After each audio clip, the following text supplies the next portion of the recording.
Hey everybody, good morning, good afternoon, and good evening to you all. Welcome to the stream, welcome to another day in Azeroth. Hope you are all doing fantastic this Wednesday, Tuesday? I think it's Wednesday. Eags, Wayne, David, Talon, Larry, Matthew, Chaos, On Wings of Love, Valerie, Shadow Grandmaster, Risen, Mr. Blaster, Wayne, welcome. Reverb. Uh-oh. I don't know what that means. Hold on a second. Nope, everything's good. Explain to me what capital reverb means, and I will do my best to fix it. Let me check a couple of obvious things.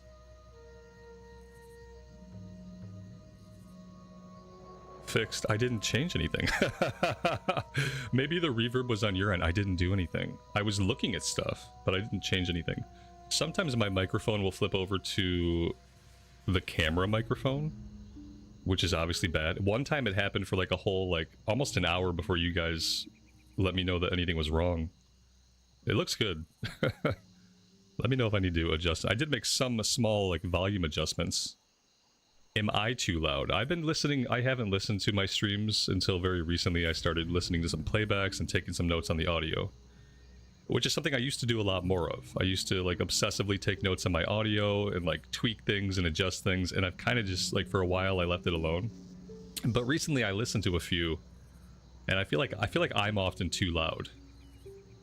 And I just like I'm having a really hard time. I listen on when I do my listening, I listen on a TV with a surround system. So, you know, I got the sound bar, I got the subwoofer, I've got the left and right spatial audio. And I often feel like I'm too loud. Maybe I'm just a loud person, but I feel like maybe I could tone my volume down a little bit in OBS. Maybe that'll help. Okay, anyway, enough of that. Let's play some WoW, shall we? Inventory doesn't look very good. We have a lot of linen. I'm probably going to start selling the linen. I don't need it. Then again, I could just send it off to a bank alt who I'll never look at again. That's a possibility. Let's just do that. On the off chance that I ever log into my bank alt, we'll send the linen over. And I think that's it.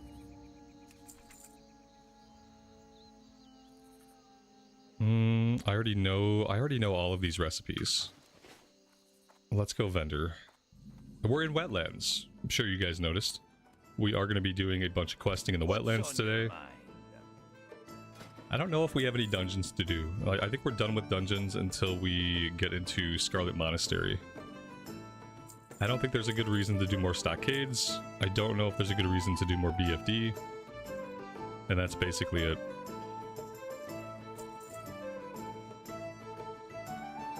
The spider silk, supposedly, I will need at some point.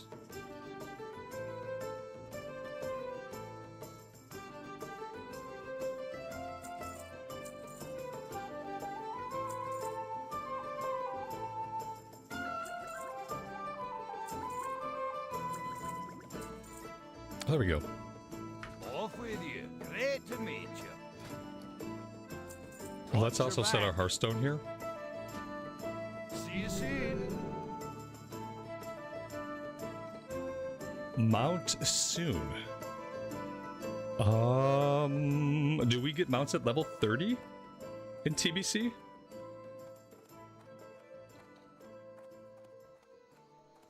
Is that what's going on? We get mounts at 30? I guess I didn't really think about that. For some reason in my head, 40 was still the magic number we were aiming at. Mounts at 30. I don't know why I don't really care for that. You'd think I would be excited, right? You'd think I'd be excited. Be careful. But for some reason, it doesn't really excite me. I'm kind of like, ugh.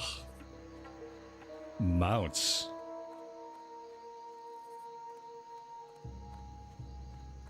Light be with you. Say goodbye to all of our movement physics, basically. Like, say goodbye to all of our movement physics for the rest of our playthrough. That's what mounts That's what mounts means to me. And then once that gets in your head, you can't stop thinking about it.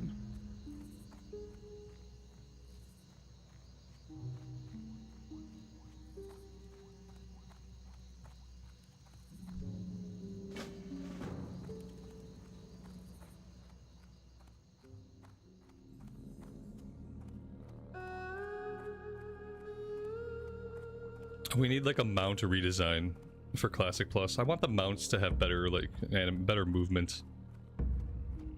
They should look at like Guild Wars 2 mounts and like how like organic their movement is.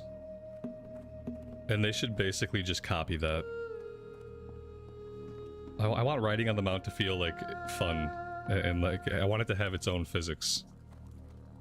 What's on your I don't want to be like I'm like you're just like you become a rigid thing like that just moves quickly through the space. It's very weird. It doesn't feel like you're riding a mount per se. See you soon. It started to bother me more and more. You take it I planned to fish. I was gonna fish and then I was like, well, let's just go pick up all these quests first. See what we got going on. I'll leave the fishing rod on for the rest of the day just for you.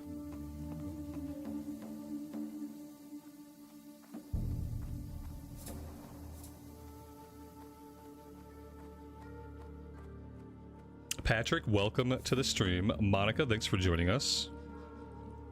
Sorry if I missed anybody.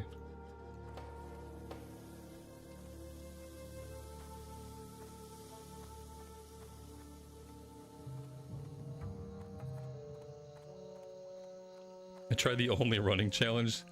I don't mind the no mount part. The no flight point part seems unusually sadistic. How are ya? Be good. The no mount part would be easy. Like, I could easily do a no mount challenge. That's not a problem. But the no flight point thing? That just seems like I'm inflicting pain on myself for no reason. And if I'm inflicting pain on myself, then I'm inflicting pain on you guys too.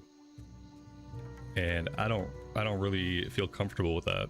You need something? See you later. What can I do for you?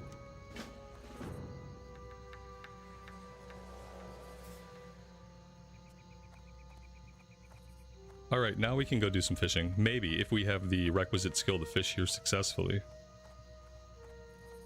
We do have a fishing supplies person if we want. We should probably just buy a bauble if we're gonna fish at all. Greetings. Do you have any recipes we don't know? Nothing that we can learn yet. Light bless you.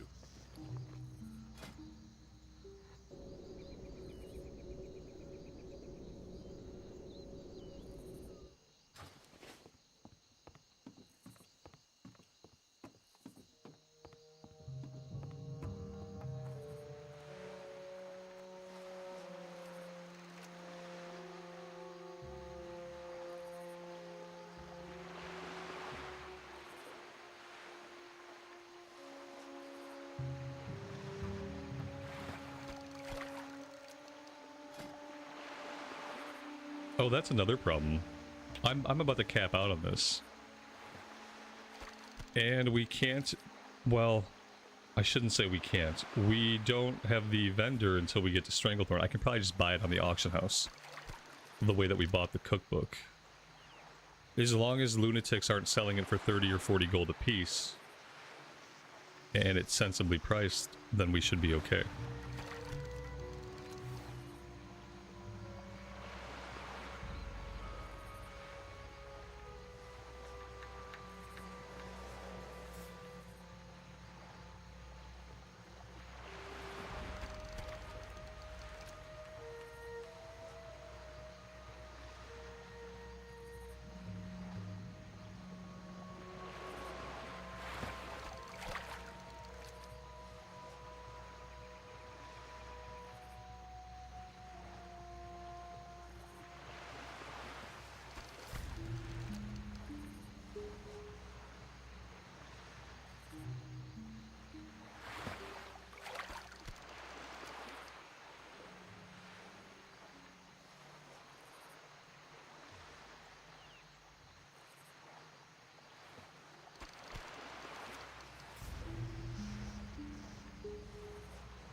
Message in a bottle. Oh. Well, that's cool. I mean, I don't need those. But it's a tailoring pattern I don't have. Interesting. I think I typically just vendor the messages in a bottle. I thought they were gonna actually be messages, like random stuff that I didn't care to read. But no, it turns out there's patterns, like crafting patterns. That was cool.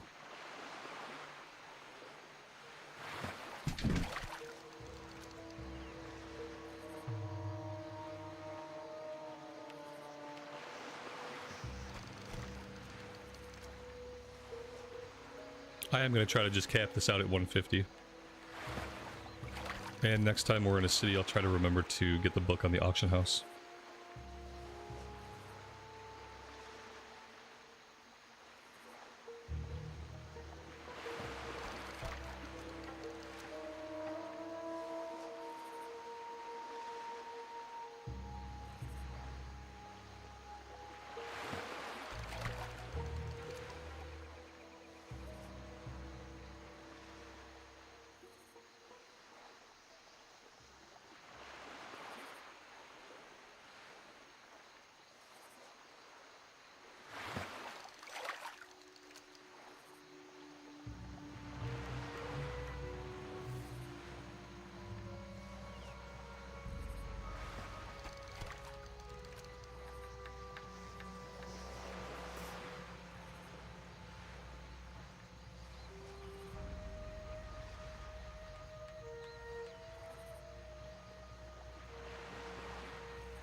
Resin, I'm sorry that happened, man. That sounds like quite possibly the worst way to start a day. That's not good. I'm sorry, buddy.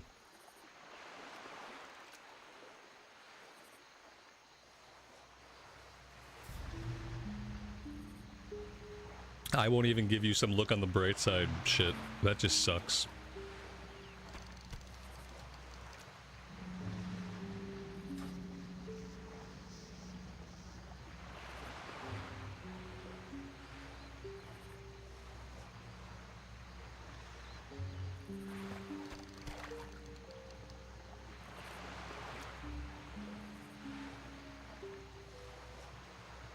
And I also won't moralize at you about ways you could have prevented it.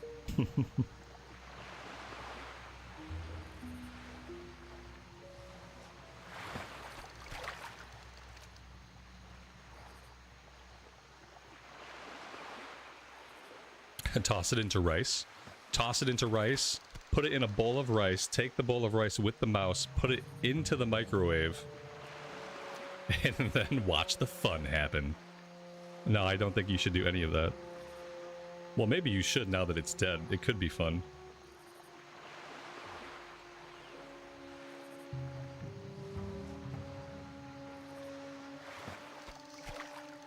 Alright, we're capped out.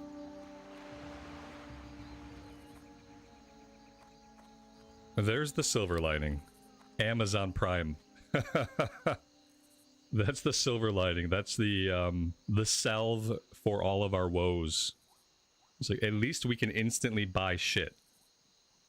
You know, imagine living in an inconvenient world where you couldn't buy things instantly. That would suck. Alright, let's get the staff back on. There's really not a lot of other profession stuff we can do. We don't need to cook any of those fish. That's like long since turned gray. Alright, let's head out. Let's go kill some things.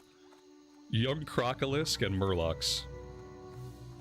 The Green Warden. We also have to get out to the Green Warden. I want to tackle this stuff in level order.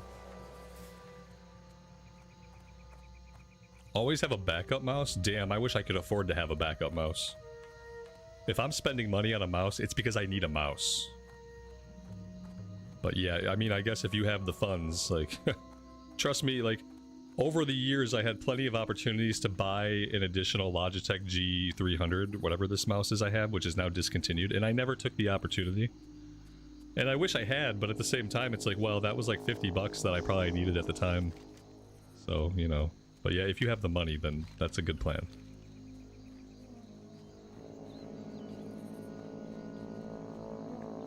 I have backup nothing. I live my life on the edge. The edge of poverty. Ah, self-degrading humor.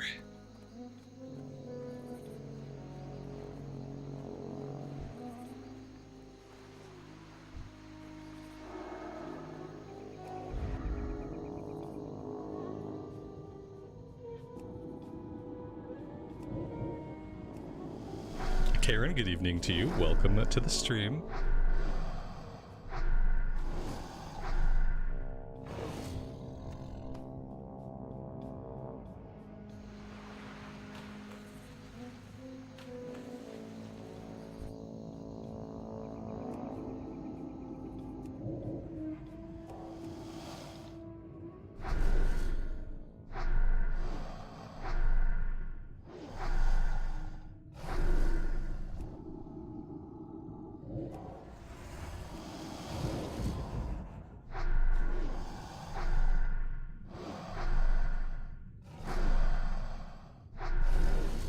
Dante, thanks for joining us today. Happy Wednesday to you.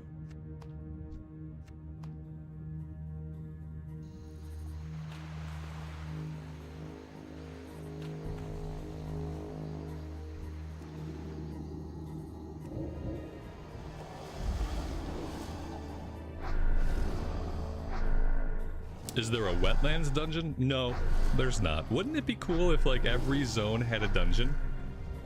I mean, that'd be a lot of fucking development work. A lot. But for the amount of time that you end up spending in zones, I feel like it would be worth it for every zone to have, like, some kind of end cap 5-man. Be something to look forward to. But yeah, that would be, I mean, think about how many zones there are. It'd be a ton of work. It would be totally worth it. That's that kind of work. That's the kind of work that's worth it, because then that stuff lives forever. Everybody leveling a character ever always gets to enjoy that content in a classic setting. That would be really nice to see. I don't even care if they're all not like super long. You know, they don't have to be long, labyrinthine like things like BFD or Wailing Caverns. It can be something more straightforward. Streamline the design process a little bit. Retail started doing 2 delves per zone, so it's kind of there. Yeah, like, that's good. Obviously, they have a lot more development resources working on Modern WoW. The problem is, that's not content that everybody's always going to get to experience always forever. That's the huge problem with that. So they're putting in all of this development work in Modern WoW. And they're giving you 2 delves per zone. That's great, while that expansion is live. Once that expansion is no longer the current expansion, 98% of players will never see those delves again ever. And 100% of returning players who skipped the prior expansion or new players will never see that content ever. And so that's the really shitty thing. It's like, that's really cool. They're putting in all that work. That's the wrong game format for that kind of development, in my opinion. They need to take that same approach to Classic Plus, because in Classic Plus, the content actually gets to be played forever. You know what I mean? It's scary how much development work they put into Modern WoW, which simply, how much actual content that just gets flushed down the toilet, and then after the expansion, maybe nobody ever sees it again. Like, think about all the zones, the delves, the 5-mans, that basically Unless it's some kind of time walking event and you're really into the time walking shit, like no one's ever gonna see that stuff again. What a waste.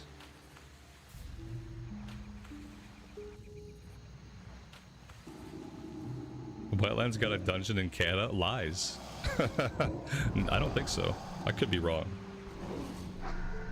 But I don't think that I am. A Wetlands dungeon, what would that be like? Trying to think of like what a dungeon would even be in the Wetlands. Maybe you could go deep into the excavation site, like maybe that would be a cool thing to do. Oh, Grim Batol. Oh yeah. Are you talking about Grim Batol? I don't know if it ended up being in the Wetlands though. Like I think when we can do Grim Batol, it's not in the Wetlands. Like the portal. I felt like it was in one of the new zones that they created for Cataclysm. Yeah, no, Grim Batol, that instance portal was not in the Wetlands though. So I don't know if that counts.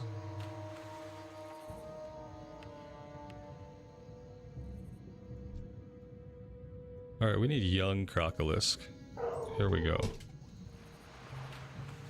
My wife and my son aren't home today, so my dogs are gonna bark all fucking day. It's all my dogs do when there's no adults upstairs. They just bark at anything that happens, they just bark at.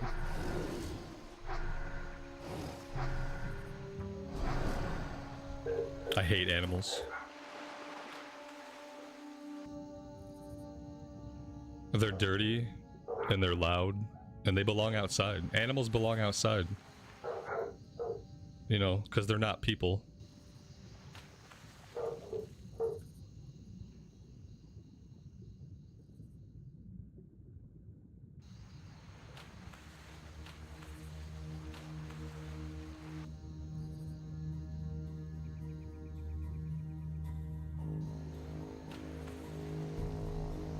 Like before you do anything in life or like you get a pet, this applies to basically any decision, but like you really have to go out of your way to, and this is like a negative approach so people don't do it, but you have to think to yourself, how fucking inconvenient could this choice be?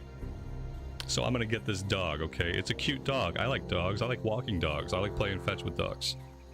You can't stop there. You really have to think, how freaking inconvenient could this be? And you have to follow that all the way through. Like, follow it all the way through. Like, your day, your lifestyle, the things you do, how you go about your day. And just try to think, like, how actually inconvenient could this thing be? And we don't do that. And so we end up, well, some people do it. Most of us don't. And so we end up in situations that are incredibly annoying, that bother us incessantly, that raise our blood pressure, that cause anxiety, lots and lots of anxiety. And, you know, it was all avoidable. We didn't have to have the anxiety. We didn't have to have any of it, but we didn't think it all the way through. We stopped at the good things and thought, like, well, how nice would it be to have a couple dogs? Are you kidding me? Nice for who, exactly? For the dogs? That's my anti-pet rant for today.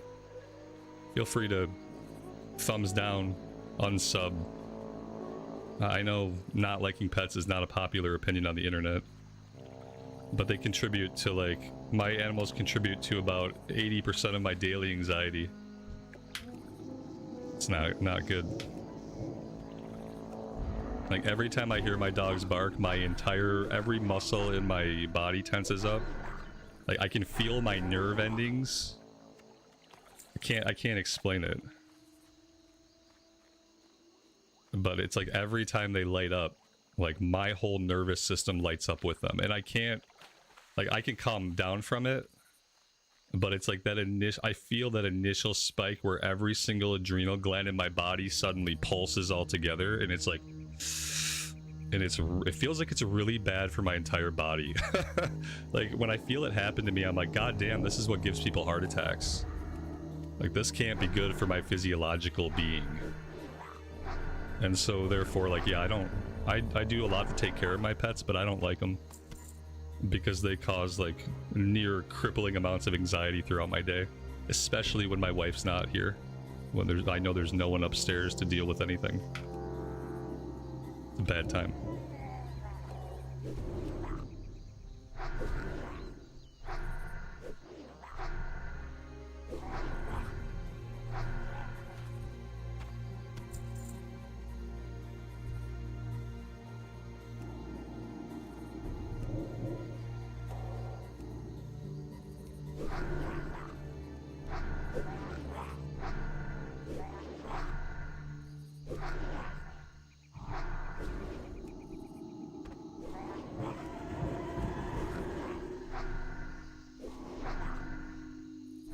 Get a husky. All they do is howl, no barking. Yeah, we have a friend who has a husky, and I did say to my wife after listening to the husky like howling, I was like, oh, I'm like, that's actually not an unpleasant noise. That sounds like a song. Like, yeah, howling doesn't bother me. It's the like aggressive, sudden, incessant barking that just triggers me. But yeah, I've listened to huskies howl. And we used to have a German short-haired pointer, and he would howl, in a way. Like, if we went for a walk and left him at home, you could hear him howling, sad howling from like 3 blocks away. He would just be like howling, like mewling almost. And that didn't really bother me. It's the barking. It's because the big dog is like a German Shepherd mix, and then he taught the barking to my little dog. Now they're both ruined. And I'm afraid to like, I'll never be able to have another dog with them to see if I can like get a dog that doesn't bark, because they're just going to train any other dogs to bark. You know, dogs just pick up on the behavior of the pack. So like, I'm just stuck with these dogs for the next 15 years if I live that long. And every day I get to have them really set me off.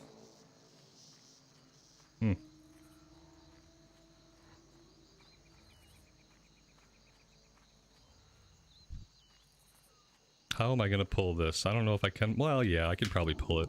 Even if we get like 8 of them, it's probably fine. 1, 2, 3. 3 is manageable. We have improved power word shield. That's probably gonna. Oh, it didn't go as far as I would have liked it to. Bye. I wish there was a talent that shortened our weakened soul. I would love to have something that we have like just like less time on weakened soul. Let's pop this. Let's pop this. Let's get our armor back up. I mean, this seems like kind of like a bad situation, right? Pop our potion. I don't really know. Like, let's see. Let's get another fear off here, I guess. Boop. Let's do this. Let's do this. Let's kill you. I really need a heal here. I really need a bigger heal. Okay, that was okay, actually. You can die over there with that. I handled this really poorly. I feel like I could have murdered these guys if I had been, like, really keyed in. I also don't seem to have buffs. So that, but we did it, so, you know, there's that. Anything you can walk away from. See, I'm allergic to cats. I can't have cats either. I grew up with cats. Thanks, Mom. But have always been very severely allergic to them. And it's like, it's the kind of allergy, like Claritin and stuff doesn't really help it all the way. Because it's like one of the few things that triggers my asthma. Like, I can run for 2 miles and be fine. You put me in a room with a cat, suddenly I can't breathe well. And I'll know the cat lives in your house even if I never see it. Because for some reason, it's like the one thing left in my life that severely triggers my asthma. So yeah, no cats for me, sadly. I just don't think I'm supposed to have animals. We have a lizard and he's really easy to take care of. He doesn't make a lot of noise or seem to need a lot besides like food, proper temperature settings and stuff that kind of automates itself.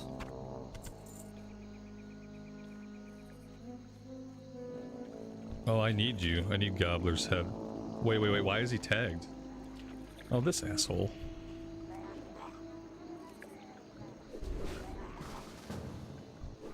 Like, why not just invite? I didn't see him, but I kinda wish he would have just invited me before he tagged.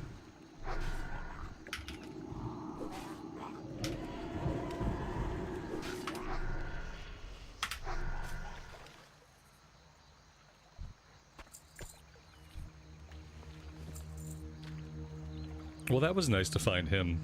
That can be challenging sometimes.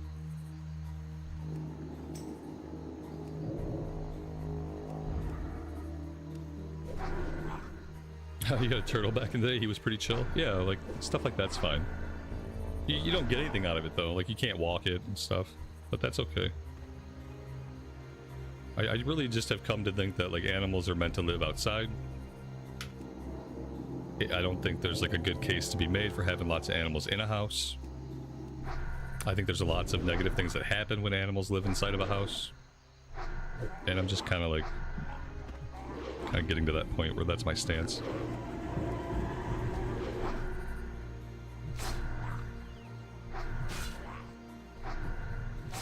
If you, I don't even understand this one, but I'll read it anyway. If you want an annoying pet that requires a huge amount of maintenance, get a printer. What? I don't know. I don't use print. I don't print things. Maybe I don't understand it, but get a printer. I don't know.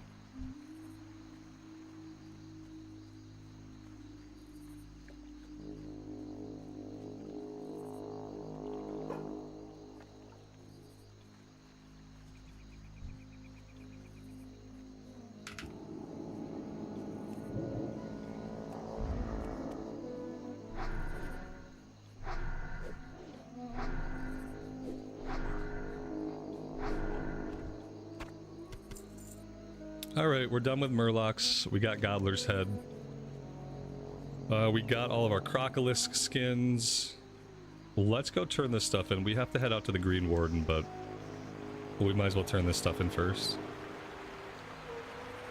And that's probably going to get us level 27, actually. Which is nice. I feel like we've been making really smooth progress on this character.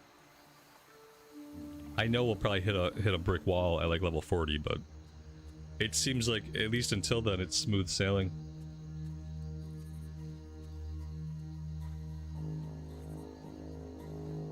At least with a printer, when you just get sick of it, you can just chuck it in the bin. And if you're really sick of it, you can take like a baseball bat to it first and go, what was the movie, Office Space? You can go Office Space on it. Get a case of the Mondays. Let's take the excavation team. We might find ourselves out that way.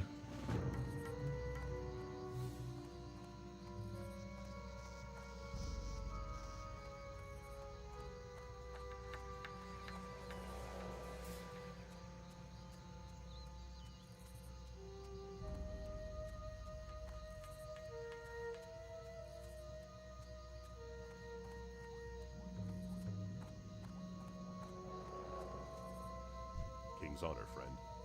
Go with honor, friend. Nice. Alright, where are we at with our talents? I think we're going into Shadow now. So I'm gonna grab a few points in Shadow Focus. Starting with that one. I do feel like the Shadow Tree is kind of underwhelming after you get Spirit Tap. Like, Spirit Tap is game-changing. And then after that, everything is like meh. Like reducing the cooldown on Mind Blast. I really don't want to reduce the cooldown on Mind Blast. Because if I reduce the cooldown on Mind Blast, that means I have to Mind Blast more. And that means I have to push more buttons. And so that's not really attractive to me.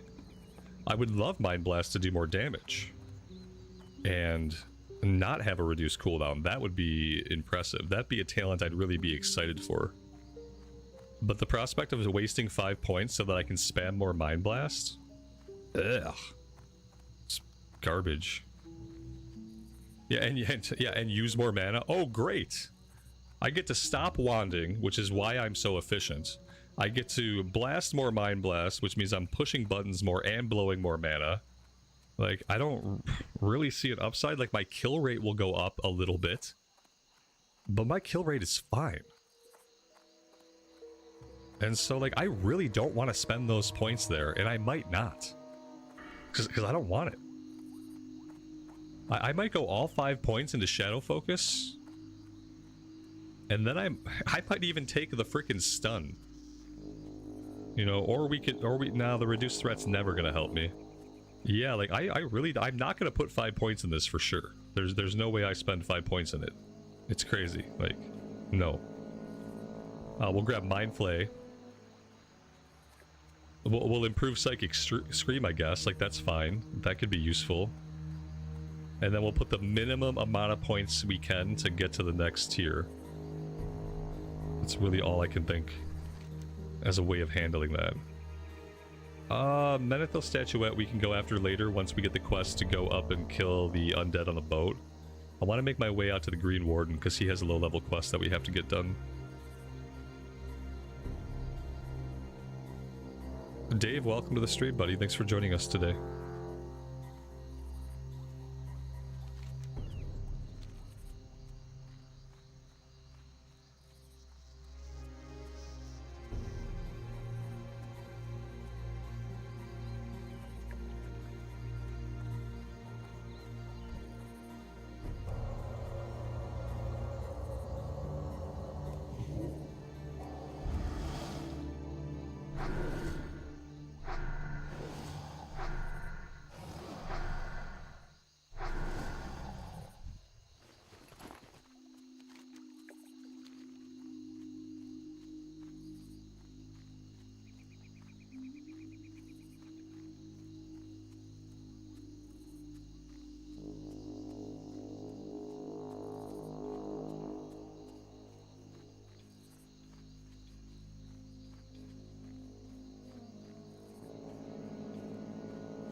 Maybe we are ready for mounts.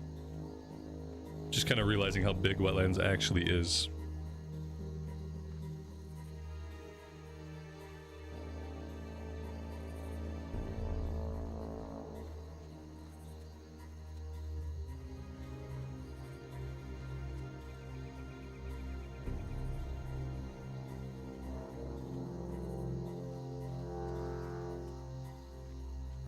Surprisingly, I haven't noticed any mining nodes. Maybe I should run a little bit closer to the mountains? I don't know if that's really going to matter. Sometimes you see them in the shallow pools of water too. I haven't noticed any today.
Maybe the solution is I don't keep going into shadow. Maybe that's the solution. Until I can like really spec deep into it. Like obviously later we'll do a shadow build, but maybe the answer is just stop. What could I get if I went another way? I could get inner focus, reduce the mana cost of dispel, cure disease about. Okay, that's allows 10% of your mana regen to continue while casting. Well, that sounds amazing for all forms of gameplay. Well, that's a nice talent. Martyrdom, 100% chance to gain the focused casting effect that lasts for 6 seconds after being the victim of a melee crit strike. Ooh, I don't want to be the victim of a melee crit strike ever. We could take Unbreakable Will. I feel like Discipline is just a more interesting tree early on than Shadow is. Like after you have Spirit Tap, maybe you take Improved Shadow Word Pain like we have. And it's like, okay. Like for leveling, at least until Outland, I could lean more into Discipline. The Holy Tree has some good Holy DPS talents. Yeah, because I'm Holy Firing occasionally, you know.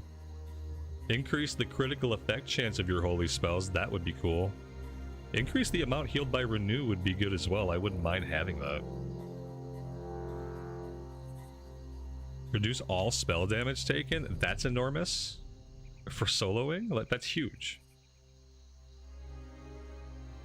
Reduce the cast time of your Smite, Holy Fire. Oh, I see, here's the thing, like, I would like to reduce the cast time of Holy Fire, even if I'm only doing it once per combat. You know? Like, that appeals to me a lot more than spamming Mind Blast, just getting that initial one off faster. I don't know, yeah, like, maybe we, I don't even think I wanted this. Oh, I want that talent point back. I'm gonna respec at some point to get that back. Yeah, I think we could go into either Holy or Discipline. Like, the mana regeneration seems OP. So maybe we go here. And then we go here. And we go here. Yeah, I don't know. We could probably do some interesting stuff.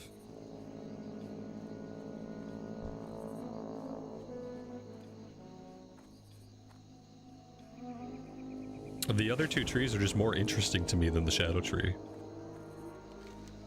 And like, I get that ultimately, like, that will probably affect our kill rate, but I don't know if I care ultimately about that.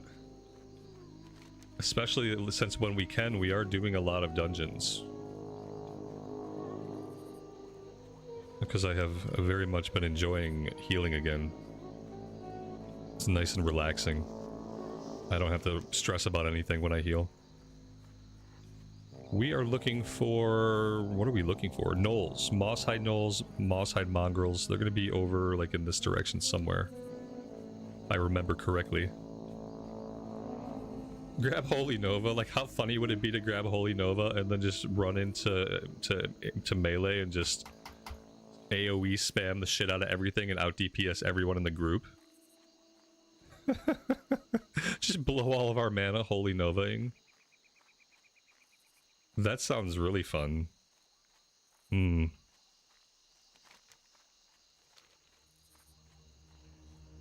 I'm not looking in the right direction. Oh, you know, maybe I gotta go much further south than I think. We got drakes over here. I don't want drakes. Perhaps I'm looking over here. It's interesting how much I don't remember when I don't have the quest objectives on. This playthrough has been so good. And I feel like I've approached, like, some questing like a different way, like in a different order, and I've done things a little bit differently because I haven't had the little objectives on my map. It forces me to be a little bit more like conscious, or to like sometimes reflect about what I'm doing, which when I'm just chasing little swords and I'm just chasing little bags on my map, like I'm not really thinking at all about anything. So it's been a huge relief to not have the objectives showing for this one. I think, like, I don't think we'll ever turn objectives back on. I don't think there's any positive case to be made for it.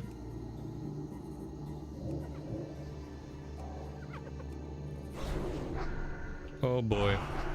Let's do this.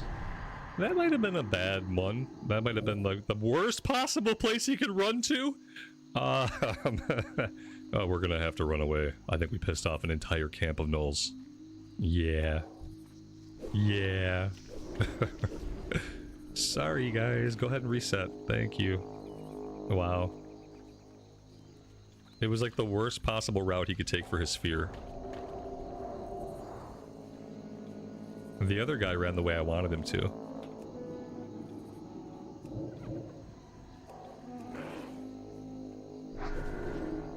You always thought it could be nice if you got a few more talent points while leveling early. I feel like more talent points in general could be... Like, just think about if you had 20 more talent points to spend between 1 and 60. What kind of crazy shit could you get up to with, like, very unique builds if you had 20 more talent points to spend? Like, you almost don't even have to go full season of Discovery to make shit really interesting. All you have to do is give us a pile more talent points. Because then we can really get up to some interesting stuff with the original class design. Like, I think that would be a really interesting thing to do, and like low work for Blizzard, right? Like, have some kind of season maybe of Classic where like you don't change all the classes and stuff, but give us interesting ways to earn more talent points. Maybe there are like secrets and things we can do in the world. Maybe we can get talent points for doing certain activities, and just let us have a ton of talent points and see how much we can break the specs. Wouldn't that be great? Oh man, I can get up to some pure dysfunction with 20 more talent points to spend. That'd be juicy.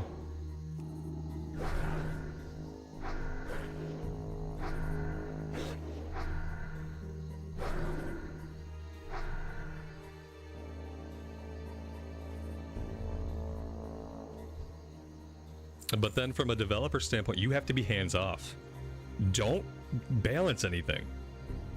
Don't balance anything. And if something is too overpowered, give us more talent points. And then a different thing will become overpowered. Yeah, I think it would be really fun.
There's a chest in that camp. I just don't think there's any way I can deal with that camp on my own. 1, 2, 3, 4, 5, 6, 7 guys? No.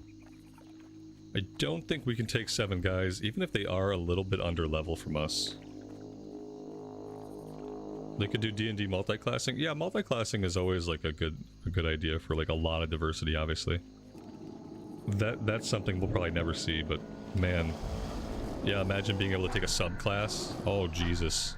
Like, so you get your talent trees, right? Like you get your, like if you're a priest, you keep your talent trees, but then you get to pick one talent tree from another class. And in this scenario, though, we do also need the more talent points thing. Like, we would need probably, to make that useful, you would probably need to gain 2 talent points a level, maybe until level 30, and then it could slow back down. But if you really want to make a subclass tree useful, you need more talent points to do it. They go together, right? But yeah, like, imagine picking a subclass where you just choose a talent tree from another class. Like, you could be a priest with an arms warrior tree. Like, the amount of fun you could have, and just imagine the sheer replayability. And now also, when you do this mode of Classic WoW Blizzard, make sure we get the Joyous Journeys 40% XP buff. Still going to be 100 hours to level a character, but it's not going to be 200 hours, and just think of all the replayability with subclassing and extra talent points. Oh, that I could sink the rest of my life in that. And like, they would probably never have to add more zones or more content. If I could subclass the way I just described, with like 20 to 30 more talent points between 1 and 60, like, I could probably just waste the rest of my life playing that. No joke. It's sad, but I'm not kidding. That's how exciting those ideas are to me.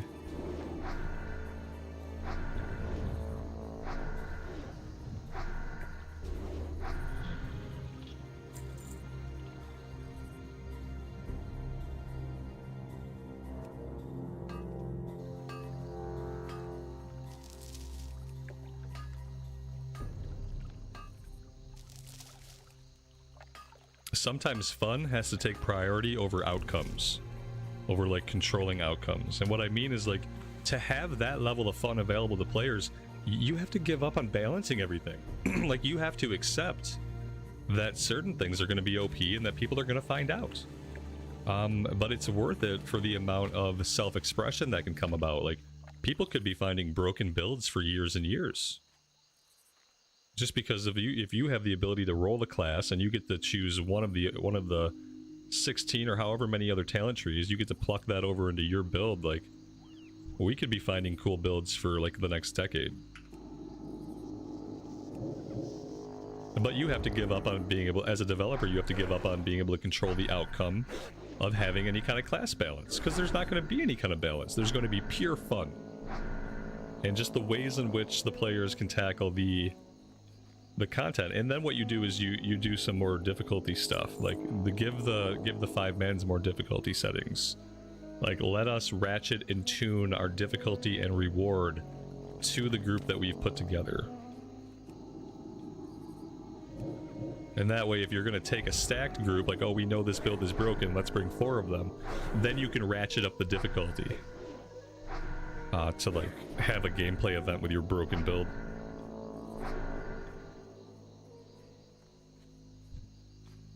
Same thing with open world difficulty. They're experimenting in retail with the open world difficulty setting. Same thing here. You know, don't worry about outcomes, just give the player the ability to choose a challenge. If I want to roll one of these completely broken builds, let me ratchet up the difficulty to 300% and see what kind of mayhem I can get up to, and give me more rewards. Give me better loot, some gold, and maybe a little bit more XP, but not too much more XP. I don't like XP being a... I don't like XP being a reward for higher difficulty. I don't know why. Something about it bothers me. Because if I'm a person who's seeking higher difficulty, I'm not necessarily a person who's trying to rush through the content, you know what I mean? And giving big XP boost for difficulty, that rushes you through the content. But like, it's like, if I'm already going out of my way to seek a challenge, am I usually the kind of person who's going to want to rush through things? I think when you give rewards for difficulty, it should be gear. It should be like items like potions, flasks. It should be gold, lots and lots of gold. and stuff like that. But I don't think it should be huge amounts of additional XP. I think that kind of like for some people negates the point.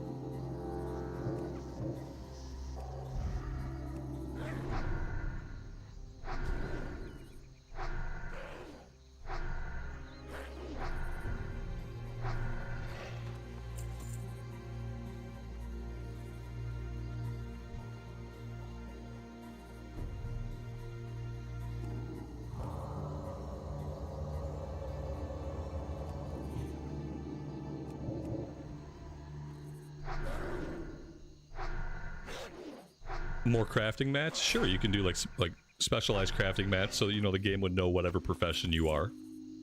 And then it would give you maybe some profession mats for your chosen professions. Yeah, something like that. There's so many things they could do. There's so many really cool things they could do with low effort, but they'd have to be willing to give up the idea of balance. You know what I mean? That's what holds us back from having all these fun things. Because, you know, there have been private servers who have experimented with some of the ideas that we're talking about.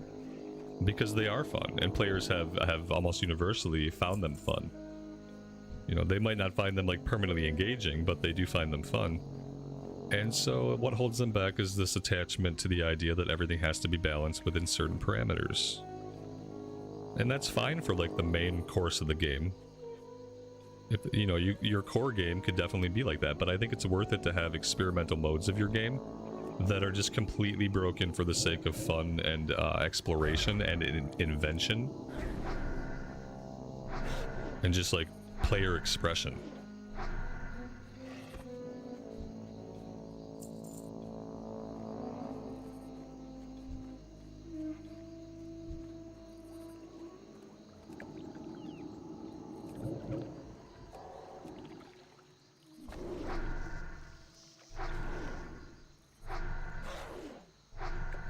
My god, I'm already out of coffee. I woke up late today, so this was my first cup of coffee. Typically by the time you see me, I'm on my second cup of coffee. Usually I wake up at 6. Today I got to sleep until 9, which was glorious. But because of that, I've had very little coffee, and now I'm out. And we're gonna have to rectify that soon. I'd like to loot this guy? I don't know if I can.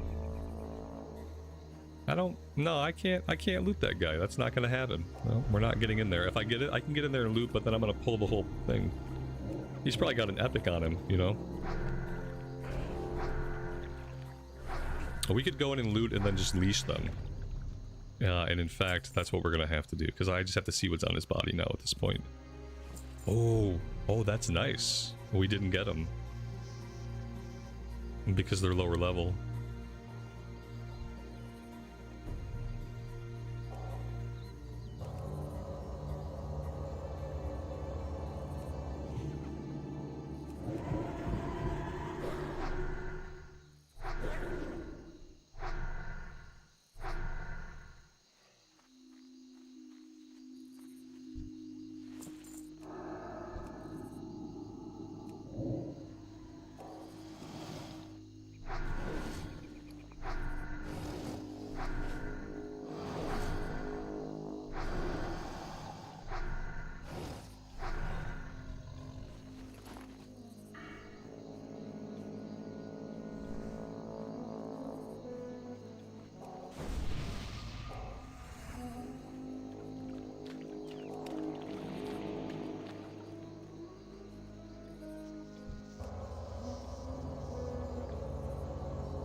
What's really scary is, like, we've been fighting these guys for a long time.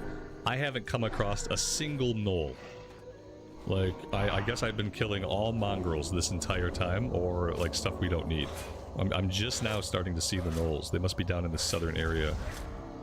Like, the place we were at before was not producing gnolls. I'm gonna fear after I kill this guy. Oh, don't go that way. Oh, no, no, no, no! Okay.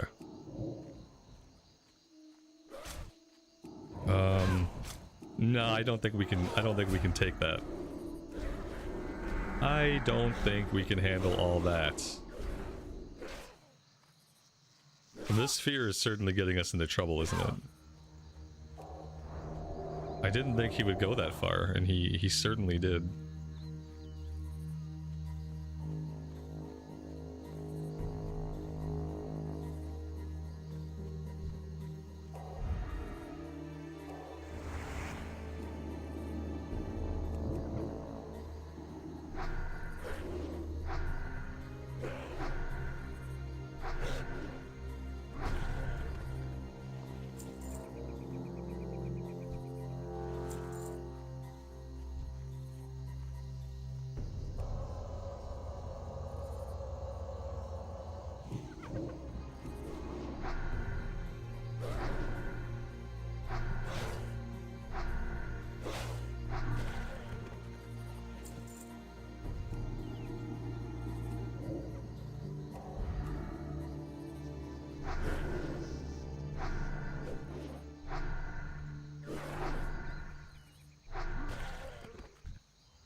Jake, welcome to the stream, buddy. Thanks for joining us today.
Oh, there we go.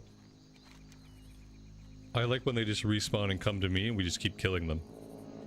That's fun.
It'd be nice if we got the bag right here on this first kill.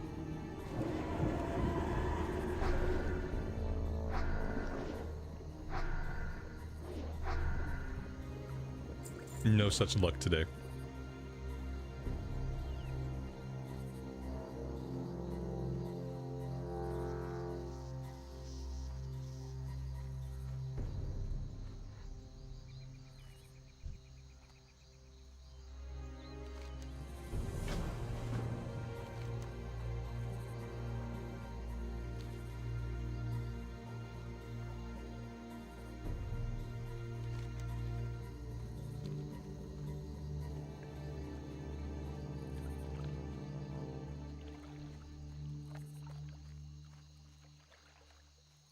We are going to go after the 9 crude flint we need from the gnolls, and then we'll go dig for Sida's bag and the ooze. And we'll probably turn in the breadcrumb up north as well. I wonder if these quests are not elite anymore. That'd be nice if we could actually do these, because I don't do them in groups. So if they made those just solo quests, that'd be really awesome.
We have a level 23 druid also working on this quest, it looks like.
There's a chest down there. I wonder if the druid saw the chest.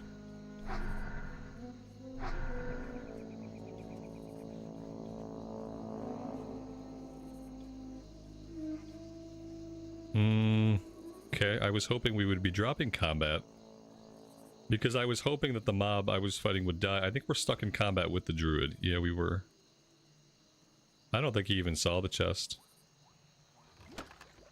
A lot of mana potions in there that we don't really need.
Amy, good morning to you and welcome to the stream. Thanks for joining us today.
Well, there we go.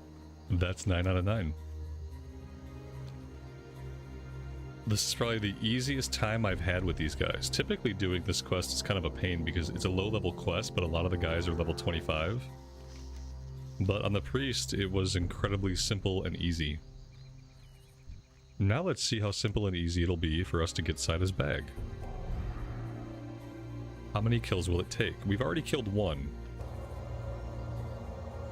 So we're starting here at 2.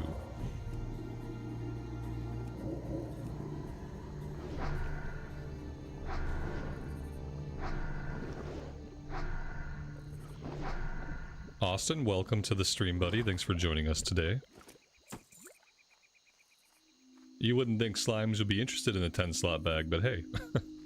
I think they like accosted her and she dropped it, and then maybe they just like rolled over it and absorbed it. I feel like it was probably like an unintentional act on their part. I don't really know like what motivates them though. Or how much actual awareness they have. There's not a lot of ooze lore out there. It'd be cool if we could have a bestiary. Like after we fight something, we get like a little paragraph about the lore, like explaining what the thing is. I don't really know what the ooze are supposed to be, whether or not they're like some kind of elemental, whether they're some kind of undead thing. Not entirely sure.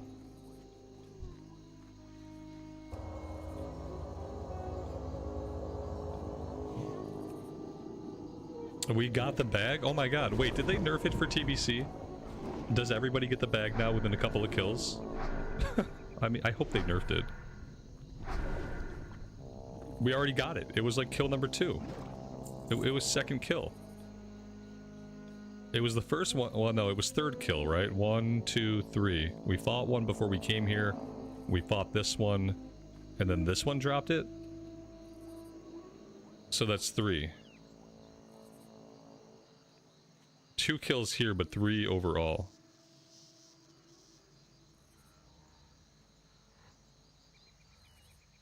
So yeah, I'm gonna grind here for mod. Do I need to? I don't think I need to. If we were in Classic Era Classic, I would say like I'm gonna grind here for a minute. But I don't feel like I have to do that. I'm gonna hold off on going up to Dunmodir until we're like level 30. Until, well, you know what? By then the quest will be gray. It's weird. They give us a breadcrumb at level 25, but you can't do any of the follow-ups till level 30 something. Let's go turn in the breadcrumb so we don't lose the XP, I suppose.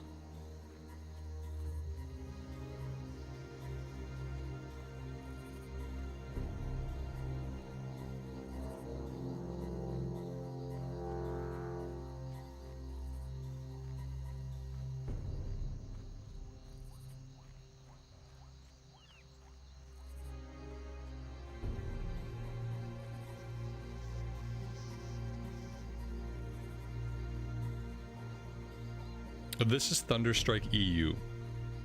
I play all my Alliance characters and do most of my streaming on the EU side.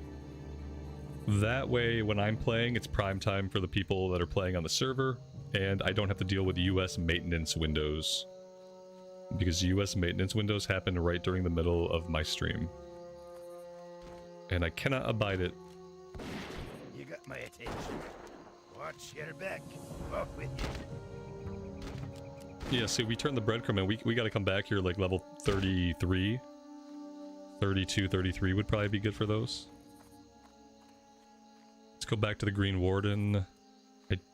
Yeah, he has one follow-up to find stealth guys in the river. Which we can work on a little bit while we head back to town. But typically that one takes me a while to finish. Oh, if we want to fight raptors, which like pretty soon we'll be fighting tons of raptors, but we are looking for raptor eggs. Raptor eggs are going to be the next bread and butter for our leveling up our cooking, now that we can go to 225 with it.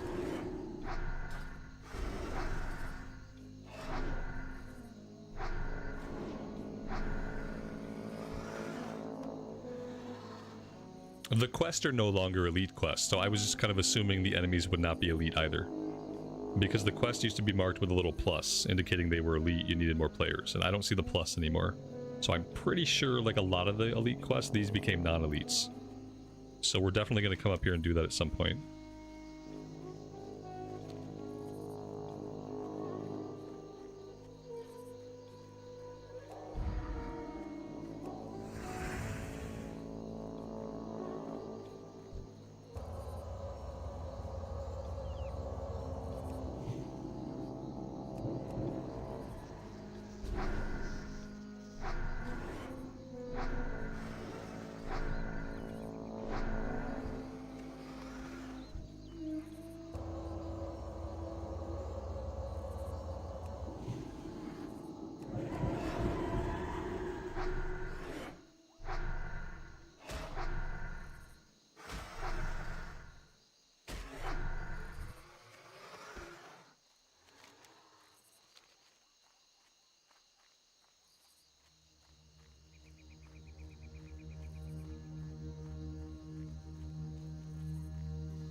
I just saw one of the guys right here. I saw them standing there and then they went into stealth.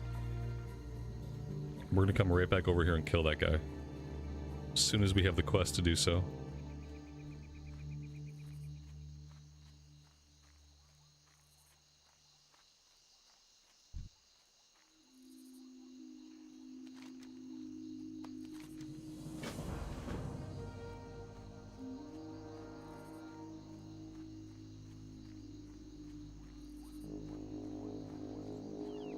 Yeah, speaking of the dig site, maybe we want to go do some of that stuff before we head back to Menethil. I think we do. Yeah, we'll work our way through the river inlets until we're about right here. And then I think we need to go check out the dig site and get started on that stuff.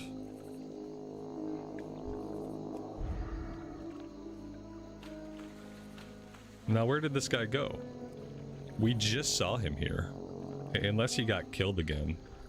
Oh, here he is. Okay, perfect. I always have trouble finding enough of these guys.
Realistically, I'd like to finish this quest and just turn it in and be done with the Green Warden.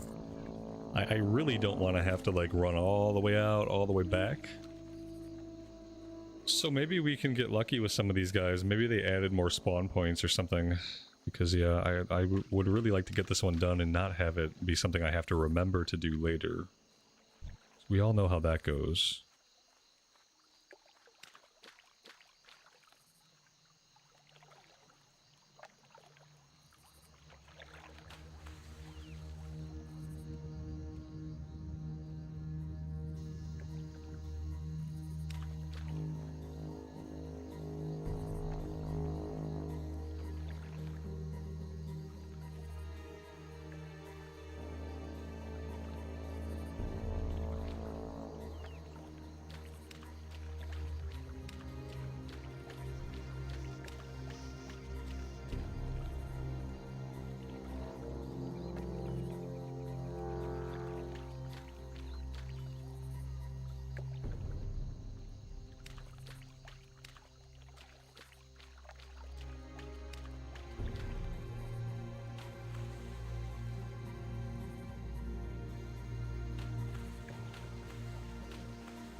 Yeah, guys, I'm gonna run past stuff.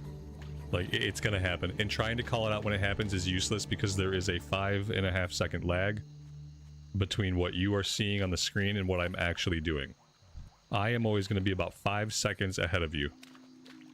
That is just the nature of things. So, like, obviously you have central vision, you have peripheral vision. When you're playing a game, a lot of the times when you're the player of a game, you use your central vision. Which means you focus on certain points, but you neglect the background. When you are a viewer of a thing, you have much more capacity to use your peripheral vision. And you don't rely as much on your central vision, so therefore as a viewer you will always see more stuff than the person playing. It's just a difference in the types of visions that we use when we engage with stuff in different ways. Science.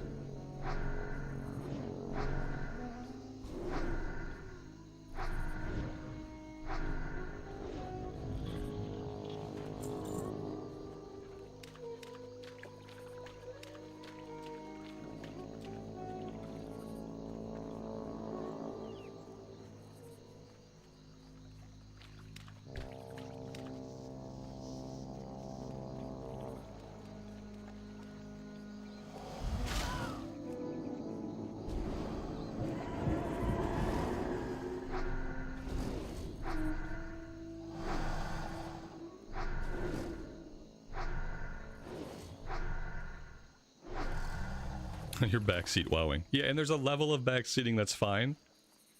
And there's a level of backseating that's simply noise. Where's the line? I don't know. It depends on the general disposition of the day, I suppose.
How are you?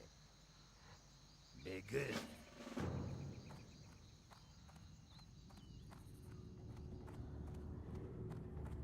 No. Be good. What can I do for you? Keep your feet on the ground. See you soon.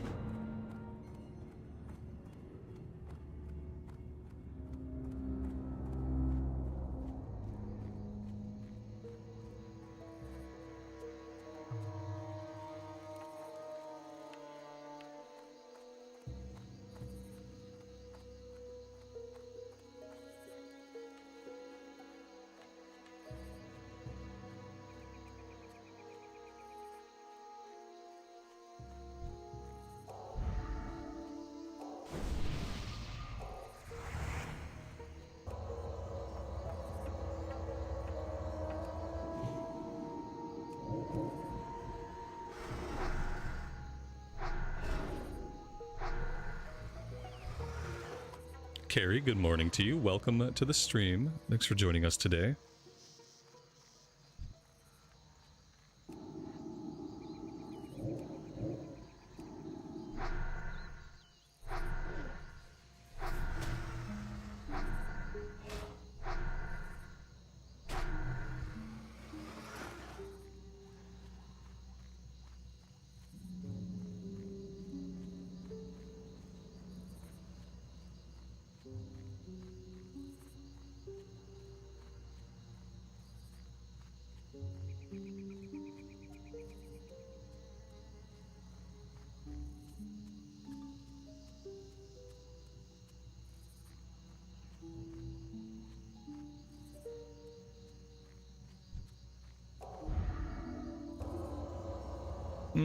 I don't need to be in here yet.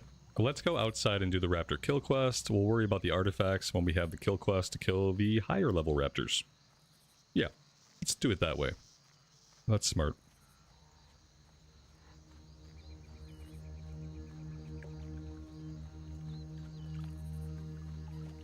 The amount of ore we have been seeing has been depressingly low. Just putting it out there.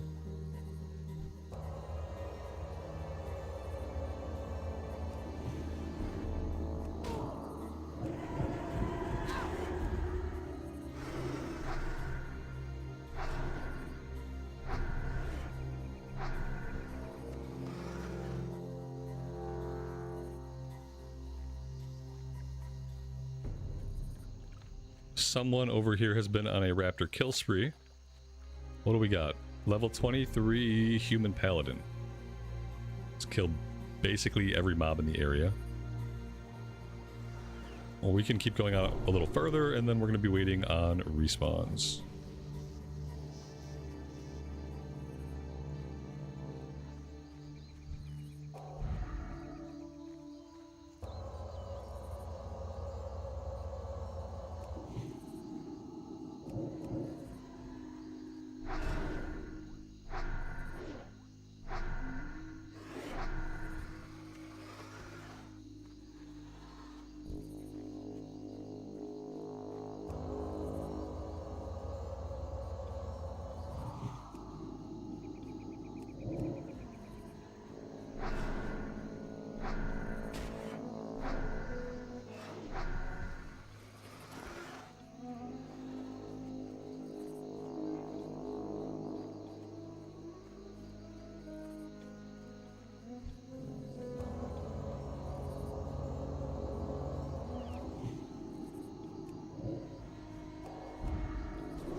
Now, if I remember correctly, the green ones call for help, and they call for help from quite a ways off.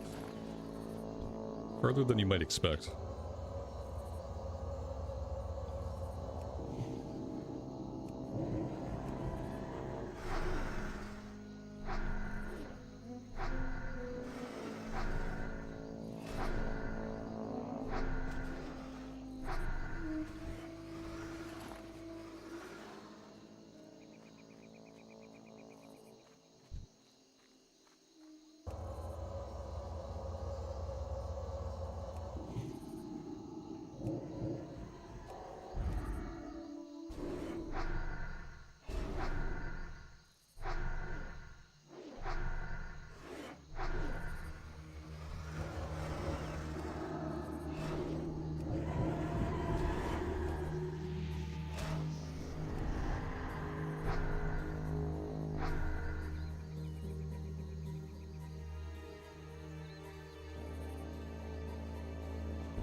Let's make our way back towards the excavation site now and see if we can get any respawns.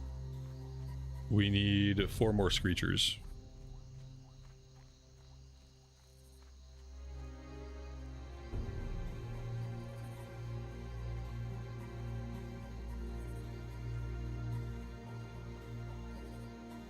I think once we get back to Menethil in a little while, once we wrap all this stuff up, I think we'll probably do a dungeon. Maybe we'll just do a stockades run to have a little change of pace for the day.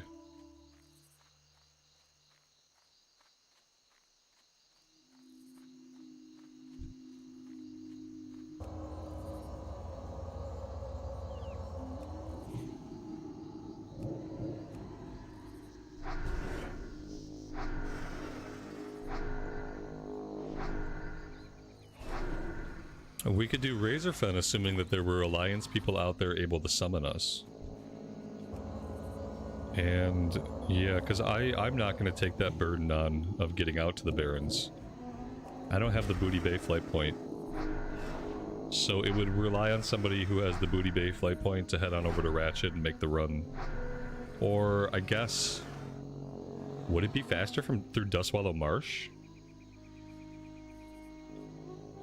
Maybe it'd be faster from Dustwallow, so maybe in that case, like, it's not out of the question that we do that from here. Because we have a boat that takes us over to Theramore. Yeah, we could do RFK. Maybe we will try to get an RFK run together. I don't think we're ready for Nomergon, but we might be able to do RFK. In reality, I guess it's really not that much travel. As long as we can get ourselves and one other person to go out there, we can do it. We'll just leave the Hearthstone set here, you know. Hearth out when we're done. We'll try. You know, there may not be people looking to do it because of the inconvenience of traveling. But we'll definitely give it a look when it's time.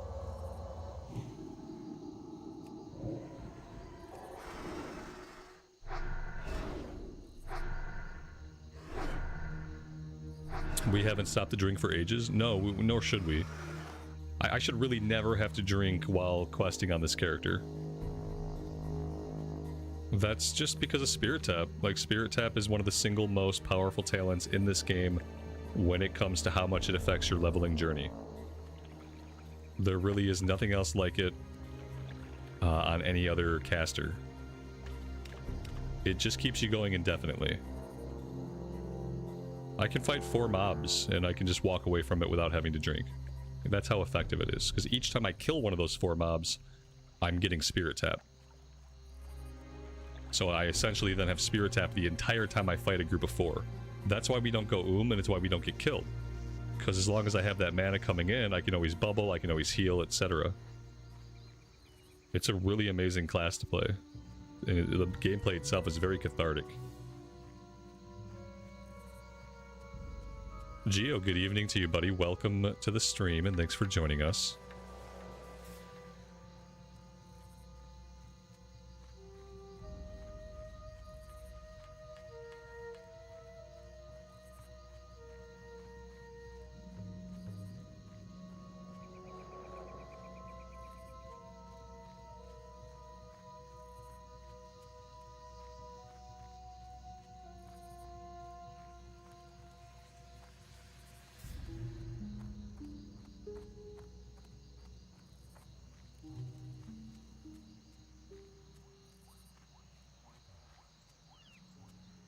Here there. Watch your back. Off with you.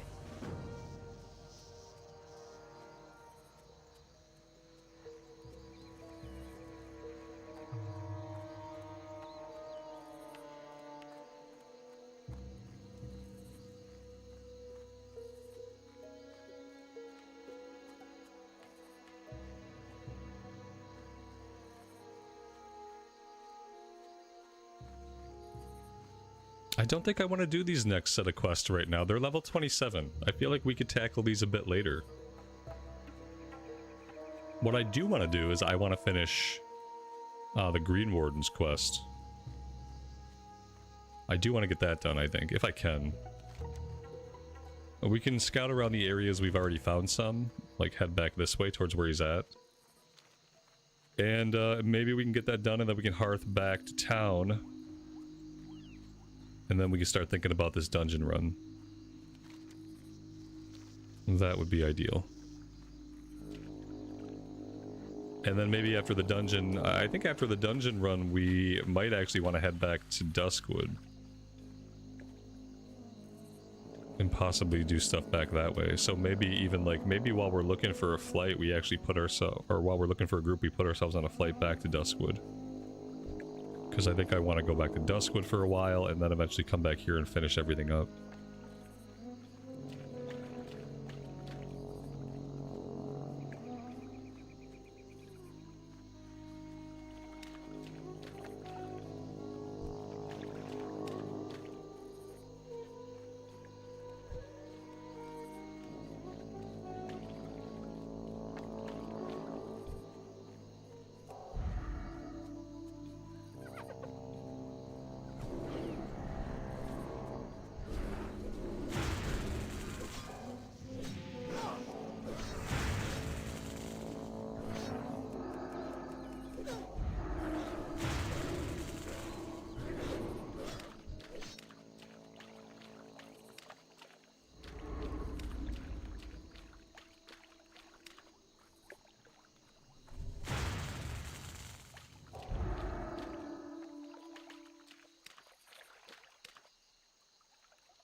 This quest feels designed to simply slow you down. Like, just intentionally slow you down. I don't like it. I'm not gonna bother with it. Not right now. Maybe we get it done at some point if we're out here naturally doing stuff, but I'm not gonna bother with this. It's a crazy use of my time.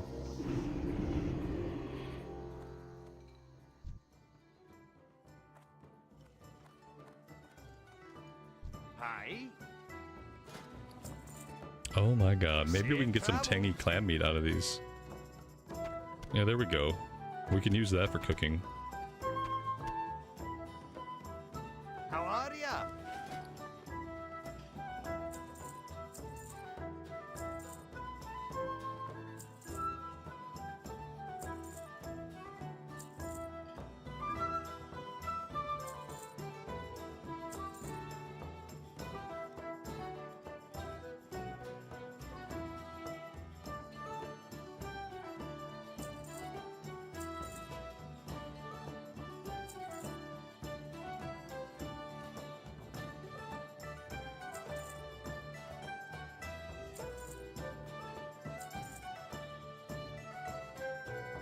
See you soon.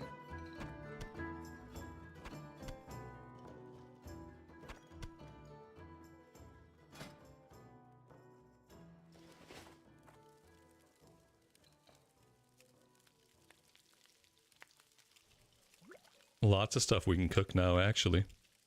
Crocodile gumbo, goblin deviled clams, and curiously tasty omelets, raptor eggs.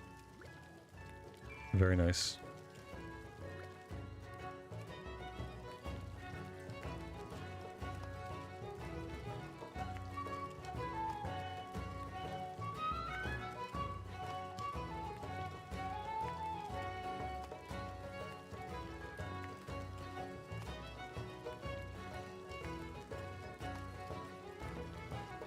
Snap, we ran out of hot spices.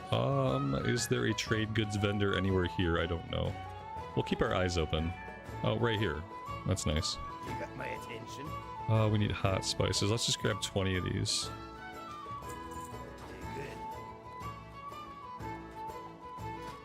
Good. Oh, everything's yellow now. And now we gotta be on the lookout for the next recipes. Should still get a bunch more skill ups out of raptor eggs though before it totally goes gray.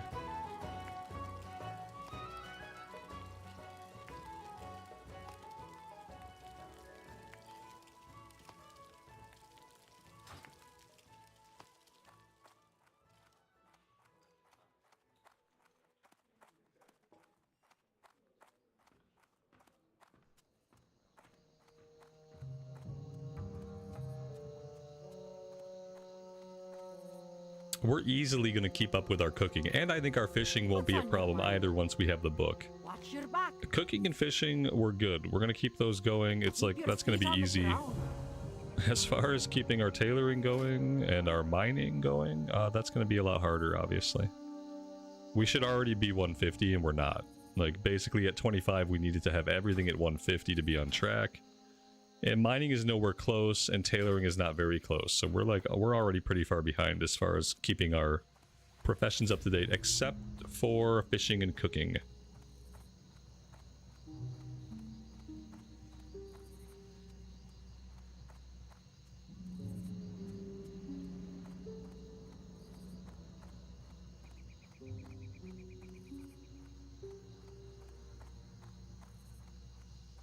You got my attention.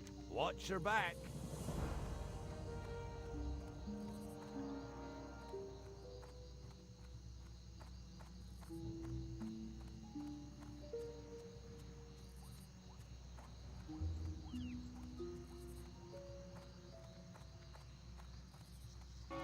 Alright, what I'm going to do, I'm going to take a quick break. I need to refill my coffee.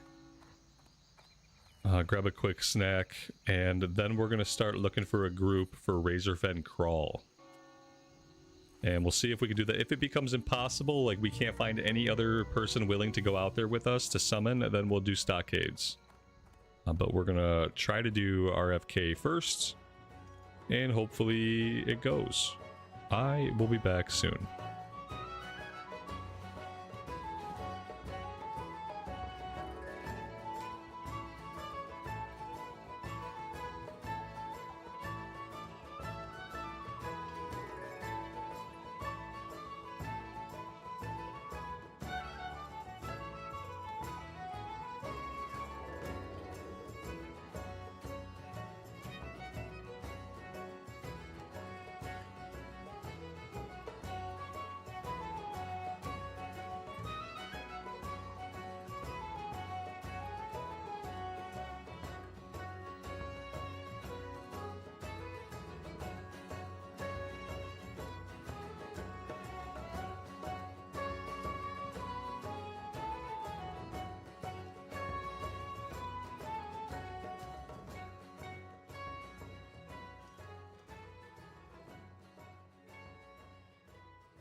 All right. What is the gear screen? This is Narcissus. It's also what I use to take thumbnail screenshots. All right, let's see.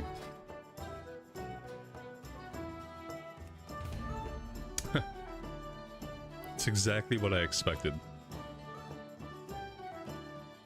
It's very likely we will never see a tank queue for this. So, yeah, I mean, it's a bummer, but this is how it is. This is why you need the automated looking for dungeon. If you have automated LFD, you get to do so much more content. You know, automated LFD lets the Horde side do things, like, you know, their first dungeon, the Alliance dungeon in Westfall. You just have a lot more opportunity to do content if you can just get teleported there. It sucks, but it's true, and we need it. Here we go. This person needs to do a roll check. All I had to do was complain. It's weird though, because these people were not in the queue. If they weren't in the queue, so I don't know. Maybe they just formed up, and I just didn't see them in the queue. Let's go ahead and do that roll check.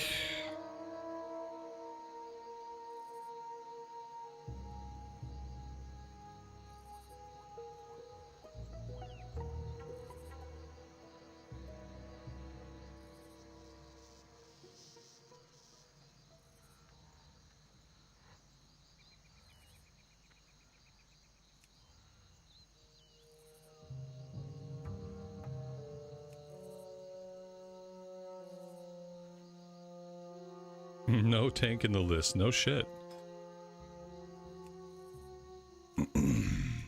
Not a big surprise. We need a druid tank now.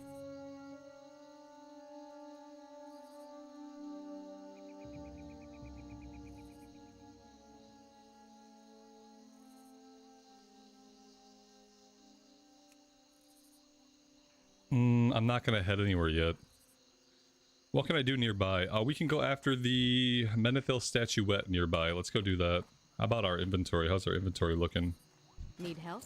Inventory is looking okay. 10 slot bag I don't need, but I should probably put it in the bank. The linen I don't need.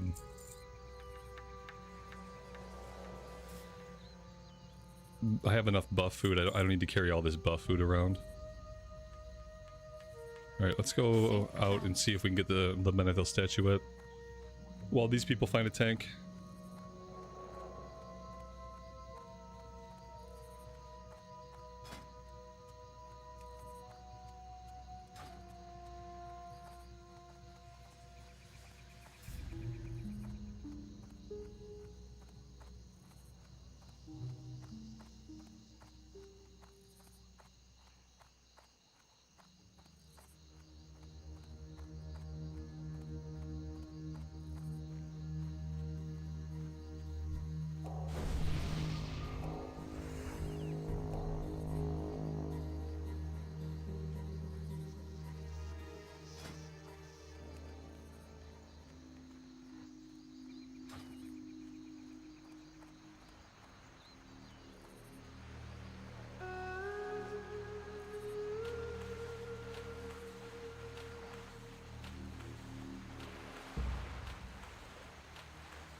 I'm pretty sure he just invited this paladin healer to the group to then ask him to tank. I hate when people do that. Yeah, oh, that's the most annoying thing to me. Oh, I fucking hate it. I'm tempted just to leave this group. I really hate it. Yeah, he left. That's what I would have done too.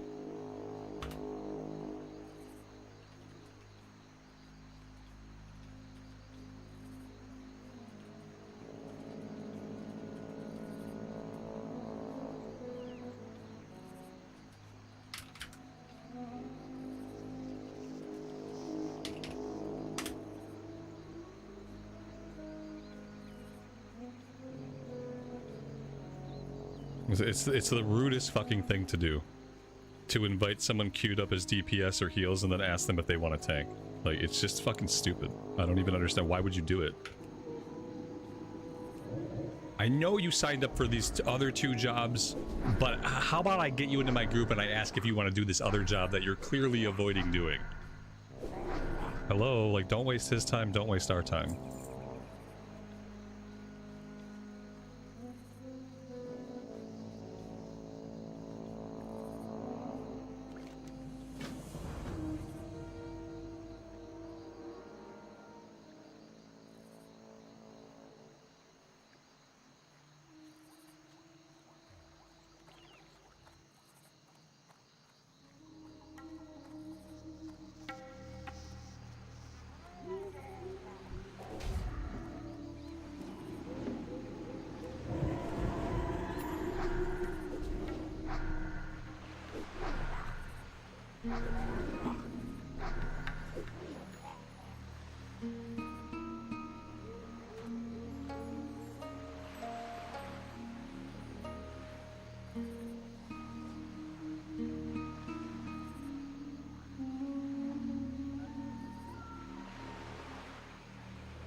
I don't think I'm gonna get along with this group. This warrior has really annoyed the shit out of me, like, immediately. He's gotten me to talk to him in party chat. If I'm talking to somebody in party chat and I'm being this long-winded, I am very unhappy with them. We are not getting along. We are getting along best when I say nothing to you in party chat. Them's the facts. Like, this guy's like, he's like surprised there's no tanks. And he's like, oh man, there's no tanks in the list. There's no tanks. Like, no shit. You're a warrior. You are one of the 3 classes that can tank. And you have chosen not to. So how can you be surprised that there aren't tanks? And furthermore, as a warrior, like, how dare you try to get a paladin healer to come in and tank? Why don't you tank? You want to tank? Put on a fucking shield. It's a level 27 instance. Any warrior can tank it. It doesn't matter what spec you are. It doesn't matter what gear you have. It doesn't matter if you press your buttons by clicking them with your mouse. It doesn't matter. A level 27 dungeon, any warrior can tank it enough for a group to get through. But he's not going to do it. But he's surprised that there aren't any tanks. Like, oh, I wonder why is no one playing tank? Well, why are you not playing tank? The answer is probably very similar. And mainly the answer is because you don't want to. Neither does anybody else.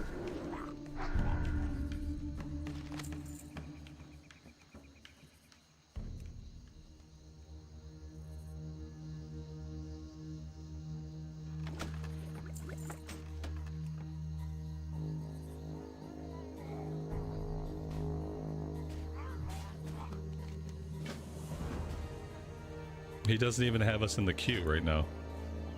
Yeah, I don't know, guys. I don't think this one's gonna come together. I'm gonna give it like a few more minutes, and then I'm just gonna drop this one and find a Stockades group. That'll probably be the best use of my time.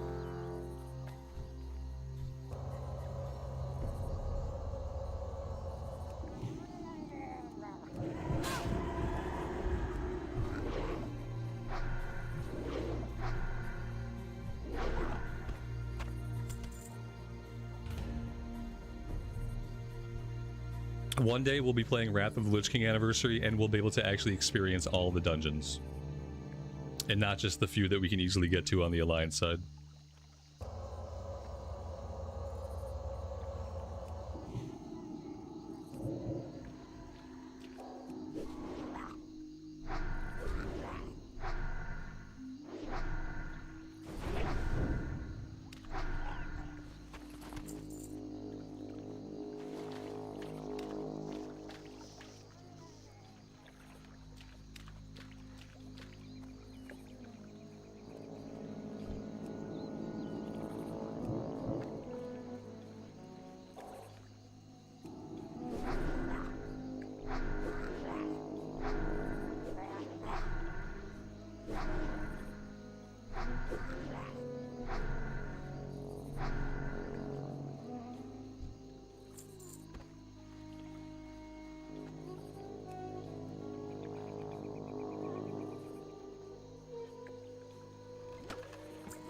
What's going on with all of the mana pots inside these chests? That's the third chest in a row that has had 3 different sizes of mana pot, 2 each. Is something weird not happening? Like, we're just getting a ton. This is the third one that's had a ton of mana pots. That's so weird, right? Mana pots and bolts of woolen cloth. That's come out of like the last 3 chests. Freaking strange, if you ask me. We have like 3 stacks of the small useless potions. Oh my gosh. Huh.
What can I do for you? Be careful.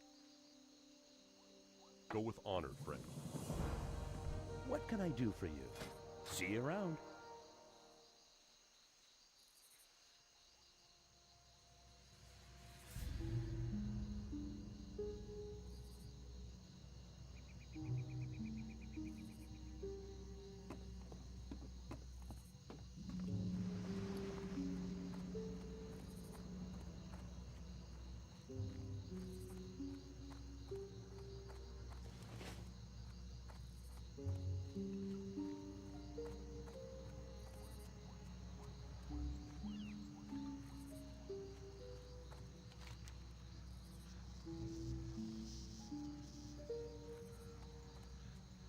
Shouldn't there be a kill quest for...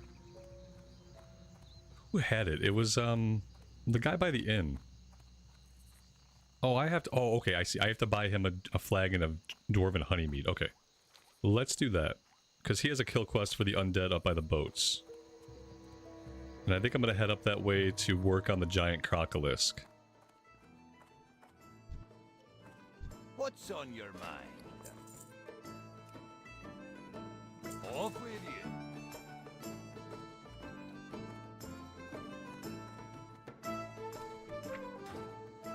Greetings. For the Alliance. See you around.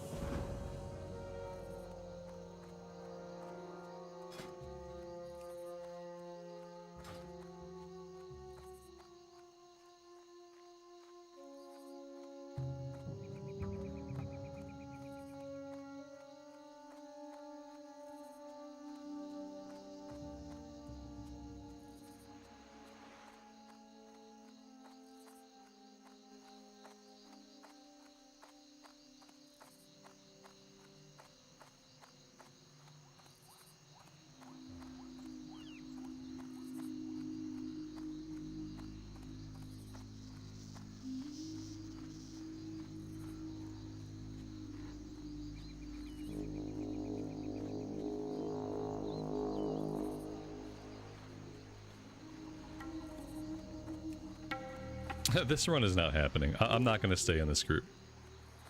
That warrior, like, he must be on a strict time limit or something for his playtime today, because he keeps complaining about how long it's taking. He's like, oh well, we're not gonna find anybody. Okay, then just don't queue up for it. Like, you're right, finding a tank to do RFK, it's gonna be a while. Eventually there would probably be someone wanting to do it, but not a lot of people. Ugh. Alliance dungeoning, man. Like, Alliance is the worst when you want to run a bunch of dungeons. If you want to dungeon a lot while you level up, you basically have to run Horde side. So if you're gonna level up lots of characters and you enjoy the 5-mans, like, don't do an Alliance character. It's gonna suck all the way to Outland as far as like how many dungeons you get to do.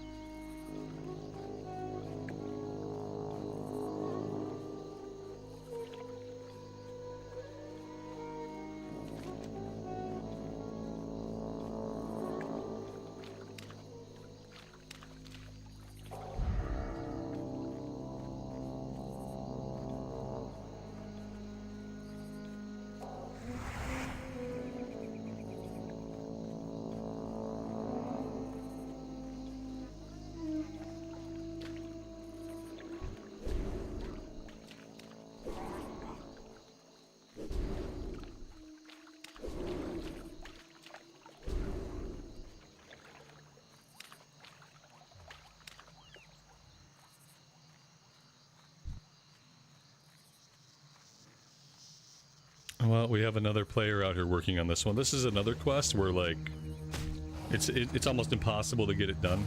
You need 6 giant crocodile skins. The game spawns in about 6 of them at a time. And the drop rate isn't 100%. And if you get another player out here working in the same area, you basically can be guaranteed you won't be getting the quest done. So, yeah. What do I want to do?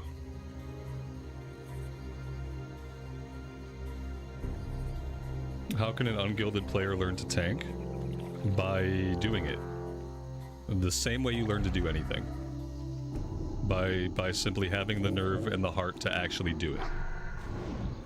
That's it. What are the consequences if you just fucking suck completely? Let me ask that. And this is what people never do. They're like, well, I would do this thing, but I kind of worry about the consequences of it if I do it badly. Well, what are the real consequences of you tanking badly? When we really think about it, let's say that you somehow suck so bad that you just can't get through the run. It's a miserable time.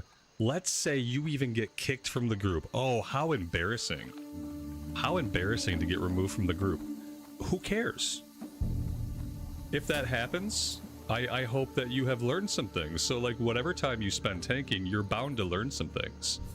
So, like, let's say you start tanking and it's a horrible time. You embarrass yourself completely. You get kicked out of this group. Who gives a shit? These are just people playing a video game just like you. You don't know them. You're not going to meet them on the street. You're not going to see them at the office the next day. They're not at your gym. Like, you're never going to see these people again, and it literally doesn't matter. Your own embarrassment over learning difficulties, like, it doesn't matter. No one cares. There's no real consequences for failure. There are absolutely zero actual consequences for trying to tank and utterly fucking sucking at it. They're not real. There might be, you might have imagined consequences, things that don't actually exist, like how you might feel, how it might affect you emotionally. Like, you might have all these ideas about what might happen, but none of it's real. There's no you just get in there. If you have the will to tank and you're like, damn, tanking seems like it might be something I enjoy, if only I could get my head around it. Well, the only way to get your head around a thing is to do it. It sounds stupid, but you're never going to get your head around a thing just worrying about what might happen if you do try. You're never going to wrap your head around it that way. And if you don't like it, then it's not even an issue. Then, like, never try. You don't want to do it. You have no will to do it, so don't do it. But yeah, there's absolutely no reason in a video game to feel a level of anxiety that might stop you from taking an action you want to take. Because it's just a game. It's just random people who are just here to try to have fun. And if it doesn't go well, it doesn't really matter at the end of the day. I don't know, for some reason this seems to be a hard thing for people to understand. And I think these weird self-created anxieties stop people from experimenting with different roles. You don't need a safe environment to fail in. The video game is the safe environment to fail in. That's why we're playing it, because it's fun, it's challenging, but also more than that, we can have fun, we can face challenge, but the whole environment is set up so that there's no consequences for our failure. As opposed to in real life, you try to do some shit like climb a mountain, you know, hunt an animal, and there could be real fucking consequences if things go wrong. You could fall off the mountain, you could shoot yourself in the foot. A lot of terrible shit can happen. So, like, in real life, we say, well, I don't really want to do that, the risk is too high. But the whole point of the video game is that there is no risk. You have absolutely nothing at stake. And people need to remind themselves of that a little bit more, I feel like, because I feel like people have lost the plot when it comes to things like that. Robert Ramble's chat's therapy? Is this therapy? Because to me, this shit's just common sense. Yeah, this is not therapy. This is not a therapy session to me. But if it helps somebody look at things in a different way, then I guess maybe that is therapy. But it's just common sense. You just have to take a second to actually analyze anything. And say, like, well, what am I actually afraid of? Okay, we'll take that one step further and think, if that happens, who cares? You know, if I'm completely emasculated in front of this group of people, who gives a shit? You just have to take the thinking, you have to think one step past your initial fear. If you look at anything in life and you think one step past your initial fear and you say, well, what's really gonna happen? What are the consequences really gonna be if I fail at this thing? Let's say I fail spectacularly. And you just have to follow it through. And a lot of times, and not just in video games, but if you follow it through, you'll find that there really isn't a lasting consequence. That there really isn't anything that could happen that's gonna have a lasting consequence, and that the reason you're avoiding it is completely unfounded. That's what you'll find with like 80% of all things. But it does require you to take it one step past fear. I leveled up. Yay! Okay, what do we got? Alright, I think we're going back into either Discipline or Holy. I don't think I want to... I want to get this point out of Shadow that I put. I don't want to go into Shadow anymore. It's not interesting to me. I kind of want my 10%... This will be up to 30% mana regen while casting. Which is going to be great for healing. I'm not having any mana problems soloing though, so I don't know if I need that right away. So maybe we look at Holy. If I go into Holy, we could raise our crit chance. That could be really great. I feel like I also want improved Renew. I think I'm going to start cranking into my crit chance. This is weird. It's weird. It's different, but I think we're going to go that route. And I think if we're going that route, like, maybe there's value in pulling Smite back out. Maybe there's value in that. We need one more Fen Creeper, which we can probably find. I don't think we're ever going to find the Crocolisk that we need. They seem pretty farmed out. Oh wait, did I get it done? Oh my god, I got it done during my therapy session, guys. Ooh, I should rant a little bit more. I get annoying quests done without realizing that I'm doing it. And that's really good. I like that. We gotta find one more Fen Creeper. I hope if I run all the way back out to the Green Warden that we'll find it on the way.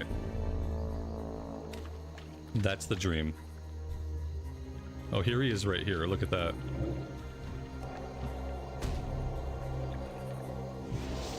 Yeah, we'll go Holy Fire and Smite for a while.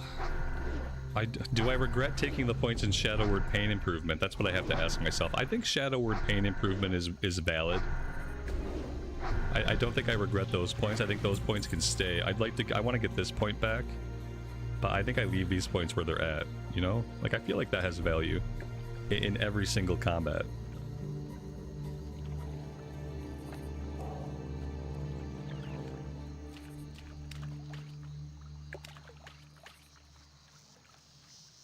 If one fucks up in real life, it's worse than in a video game. Well, sure, obviously. The video game has no risk at all. But even if you think things through in real life, it's often not going to be as bad as you imagine it to be.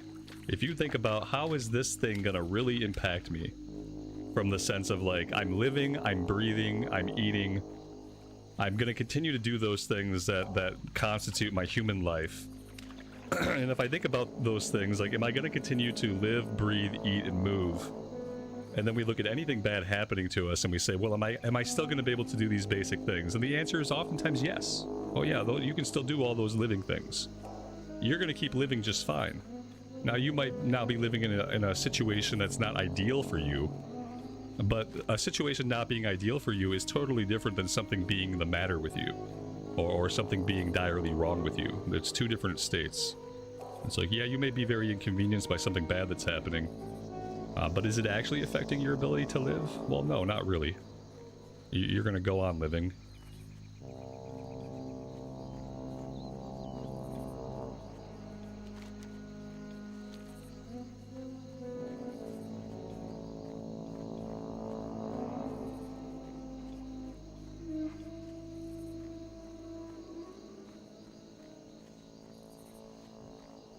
Lael, welcome to the stream, buddy. Thanks for joining us today.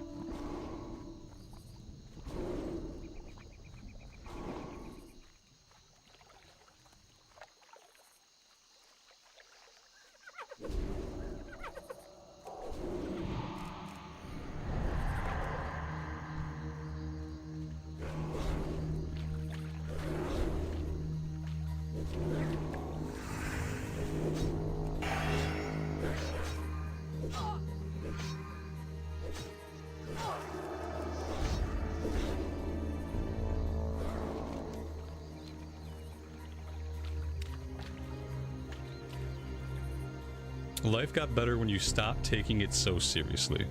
Absolutely. Thank you for saying that. That cuts right to the heart of what I'm expressing. Life gets better when you stop taking everything in it so seriously.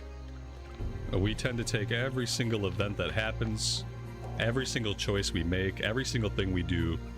A lot of us have trained ourselves to take these things all so incredibly seriously. And it only gets better when you stop doing that. And it applies to everything, not just great things that happen or bad things that happen. It's applicable to everything. Like the question of why do you think you're here? Do you think you're here to take everything so seriously and to be serious? Now, if the answer is yes, I love taking things seriously, then that's absolutely the way for you. But it might not be the way for you, and so it's worth asking, like, what the hell am I doing here? And is the point of it to take it so seriously, or is there something else? Is there a point? And if there is it to be serious? Because it's not. The point isn't to be serious. You can be serious if you like it. But the point of life isn't to take everything seriously at all.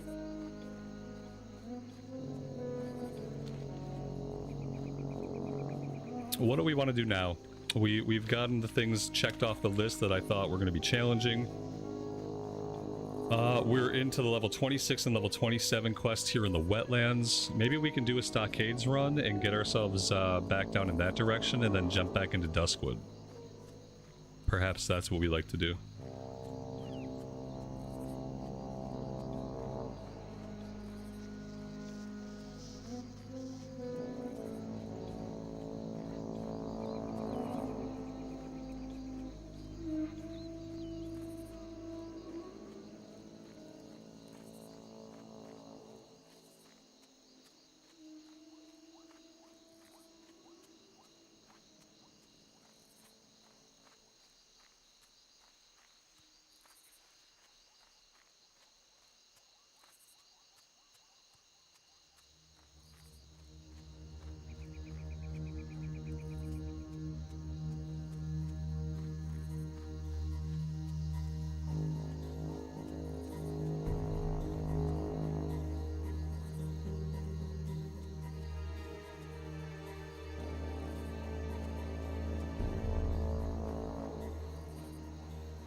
Oh, here we go. Now we got some rainfall ambience.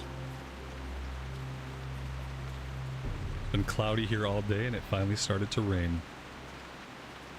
I remember being blown away the first time I encountered active weather in the game. Like, way back in the day. The first time it rained in Elwyn Forest, I was like, oh my god. A game with active weather? Insane.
No tanks here either. King's honor. Boy, oh boy. One day we'll roll the druid tank.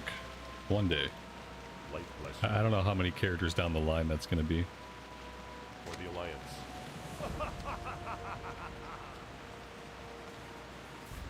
But man, this might be the only alliance character we do. Like I might cap this character out to play with CNET in his guild. But then like for leveling characters, man, like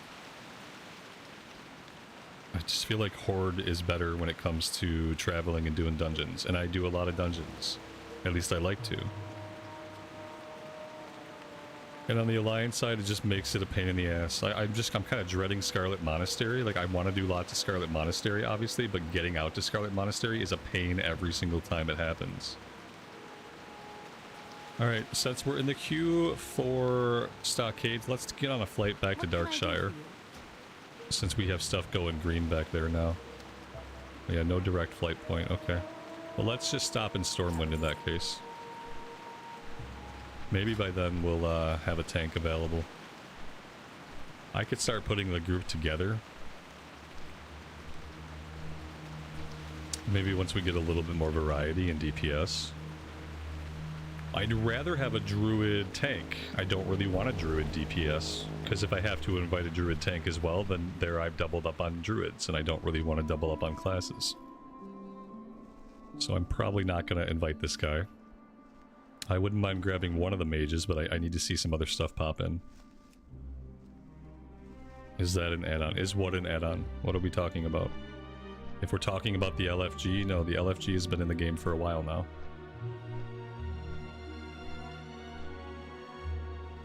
LFG came in to Classic with Anniversary.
Which dungeon would I recommend for a first-time tank? I would say take them in the order that the developers put them into the game. Like, you do the earliest one first.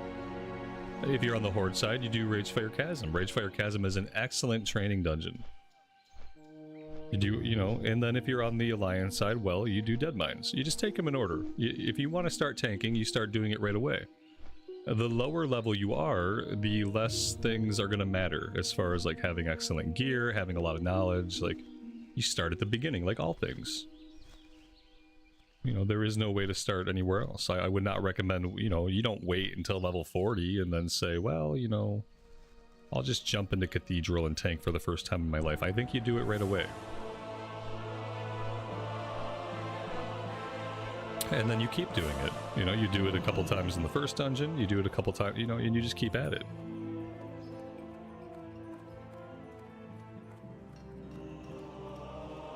Now, if you decide late, oh, I'd like to tank, well, then it depends on what level bracket you're in. You still have some friendly dungeons. Like, I think Scarlet Monastery Library is a pretty simple as far as, like, it's straightforward in the route. You're not going to get lost and stuff like that. What do we got going on over here? We got a quest to go talk to Matthias Shaw. I'd like to clear that one off of my map. So let's go do that.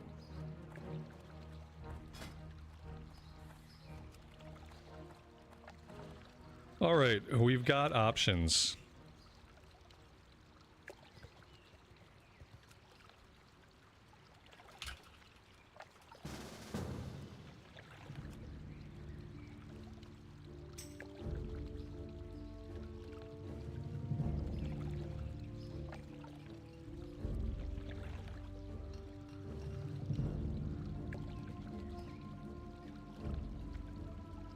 I mean, then why are you in the queue? I'm like, do you want to tank for stocks? He says, I'm low. I don't care. I don't care if you're low. I don't care if you're high. You're in the queue and you're tanking, so here you are. Alright, I guess now we can grab a... Oh my god, then get out of my group. Don't complain about it, though. Like, I get that you have an insecurity. Your insecurity is that you're a little bit low. So you have two choices in this scenario. You either do the content or you don't do the content, but don't whine at me about it. I don't need to be subjected to your insecurities. You either do the content or don't do the content. It doesn't matter to me either way. I think you're fine. If I didn't think you're fine, I wouldn't have invited you to the group. Yeah, let's go over to him and just turn this in. Who do we have? We have them. Oh, they're already going to summon. I don't really need a summon, but it would be nice to get a summon across town. There we go. Let's just take it. I'll turn in this quest after.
What I love about like our growing culture of like shorts and abbreviation content and just like minimalistic ways of expressing things, like anytime that you engage with someone and you give them a couple of sentences. Let's say you have a thought that you just like, you get it all thought out, right?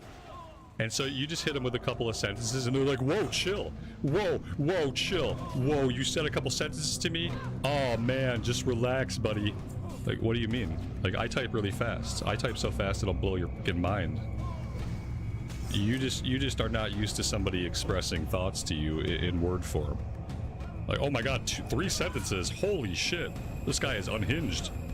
He typed 3 coherent sentences to me. And he used punctuation? Oh, this fucker must be nuts. He's typing at me in a paragraph and he's using punctuation. Chill out, man. Just chill out. Oh, okay. Like, yeah, that makes a lot of fucking sense in our culture, I suppose.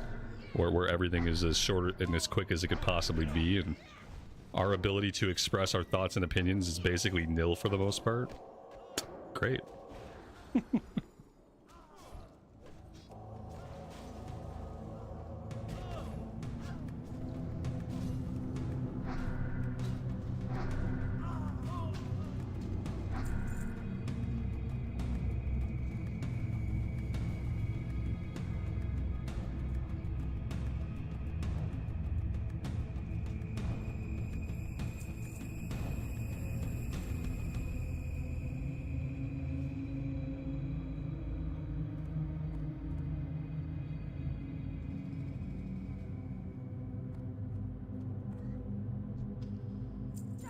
Eventually, we'll only communicate with emojis. Yeah, well, I mean, we're basically at that point.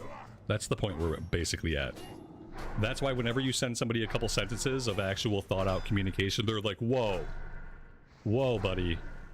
Back off. I wasn't ready for all your human speak, and I don't appreciate it. You said things that might trigger thoughts. I don't want you triggering my thoughts, buddy.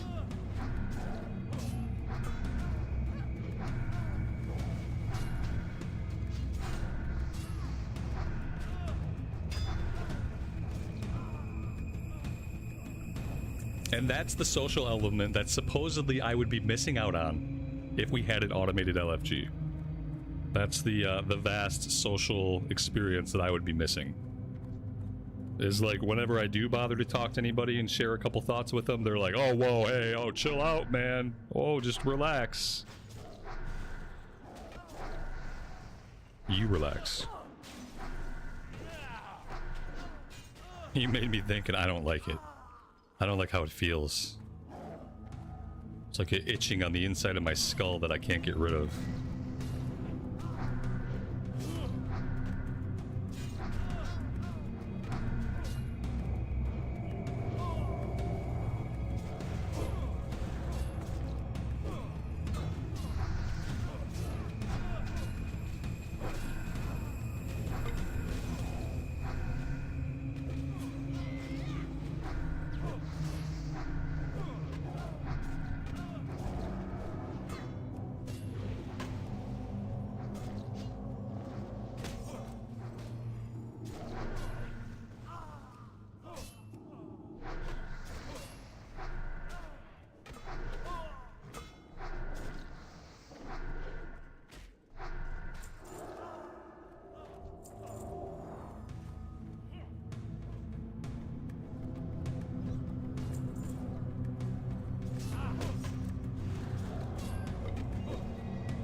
CNET, I think the DD thing is a EU thing.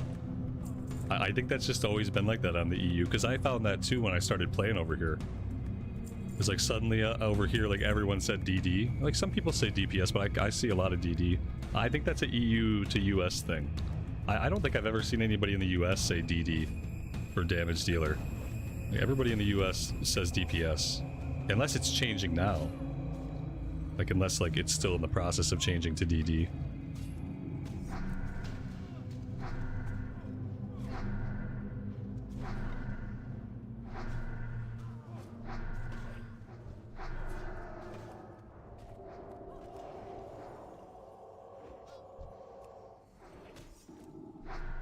Cena, you gotta get your guild on the Horde side, man.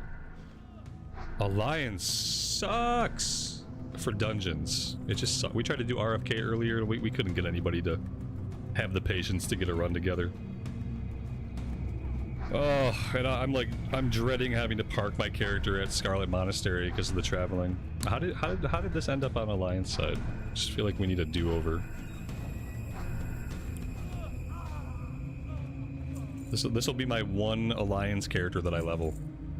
I'm gonna get this character to cap, and then I have to go Horde side. I level too many characters to subject them to the Alliance side questing.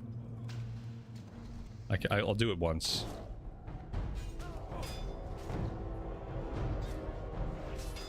It's because Mop was Horde? That just tells me that this should have been Horde too. That's what makes even less sense. You're right, we were Horde on Mop, and that was great. And then somehow we got on to Alliance over here. You just wanted to be a human, that's all. You have a human fetish. So I'm gonna, like, I have to specifically blame you for this. Yeah, I think I can do this one character, but if I'm gonna level lots of alts, which I'd like to, I don't think they could be Alliance. It just cuts down, like, so many dungeon options. RFK, RFD. Like, you just lose out on so many dungeons. Wailing Caverns.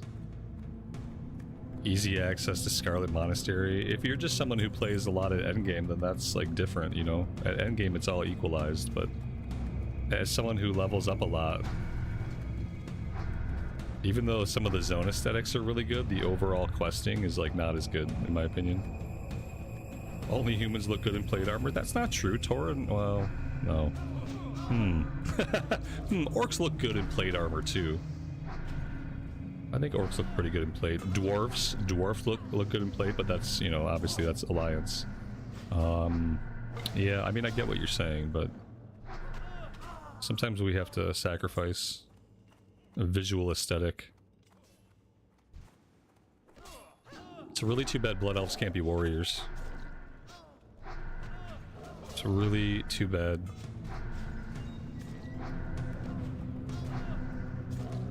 Orcs can't stand up straight. It's because of all the heavy armor they're wearing.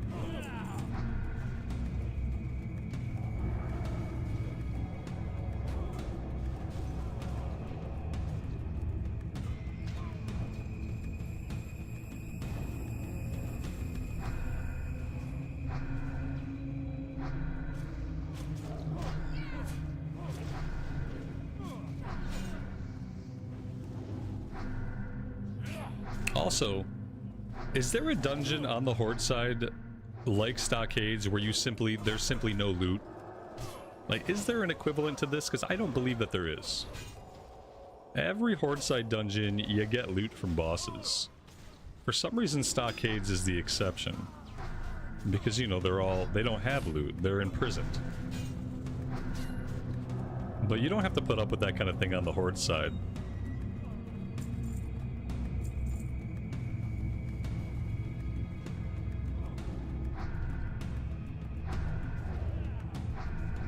You have an orc warrior in the 20s? See, you tried. At some point, you went Horde.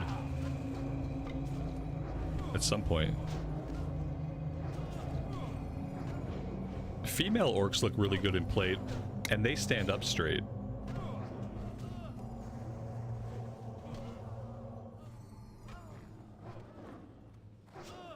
And they don't take up as much of the screen real estate with their, like, ridiculously broad shoulders like the males do.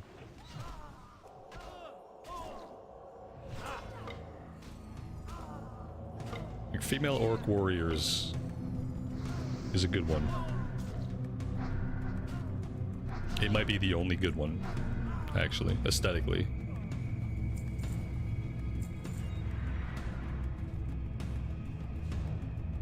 Blood Elves can't be warriors until Kata. Yeah. Can't be warriors until Cataclysm.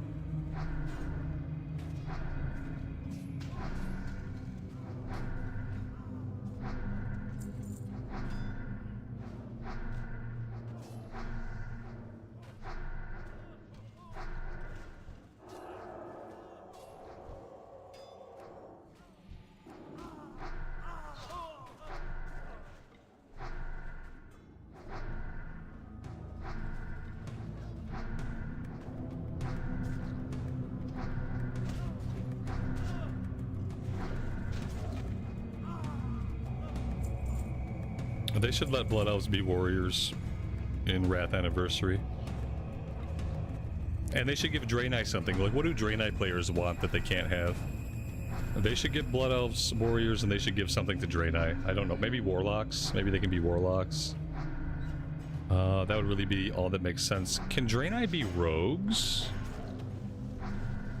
I don't think they can. Let's give Draenei rogues. We'll give Draenei rogues, and we'll give Blood Elves warrior. And then for Wrath Anniversary. That'd be nice. Because obviously we're not going to get to Kata. I mean, and if we do get to Kata, no one's going to play it.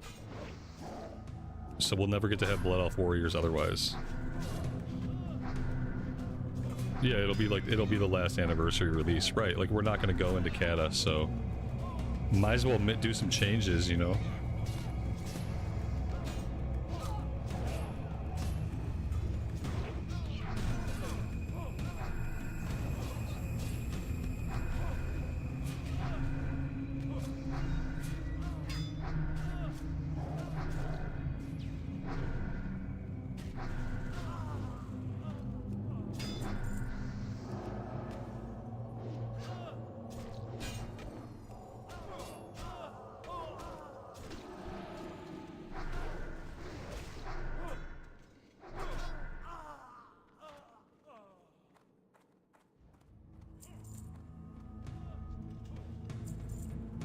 No warriors?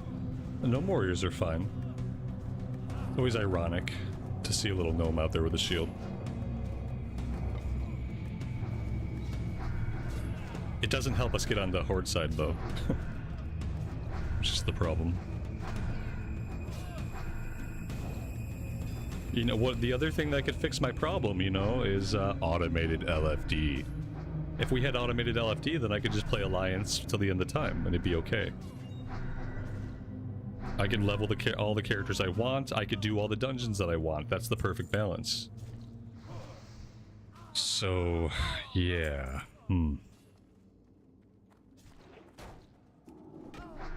Robert, you know you're never going to get the automated LFD, right? Yeah, I am kind of getting that idea.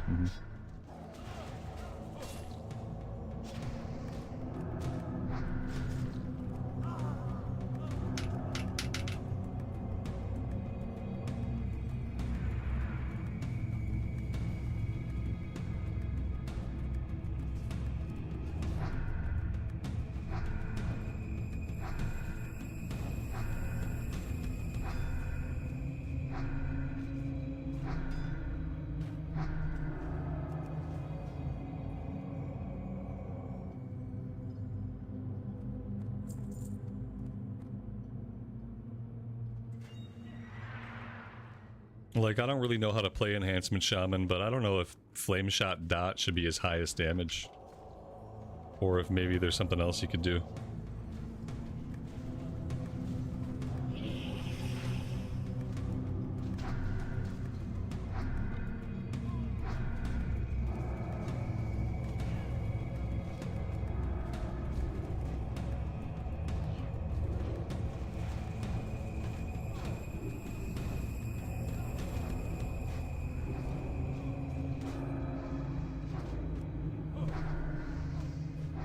Am I struggling to find tanks? Yeah. Yeah, you could say that. Shit. He almost didn't die. I almost got him. Got that guy. Oh good, we pulled some stuff. That's excellent.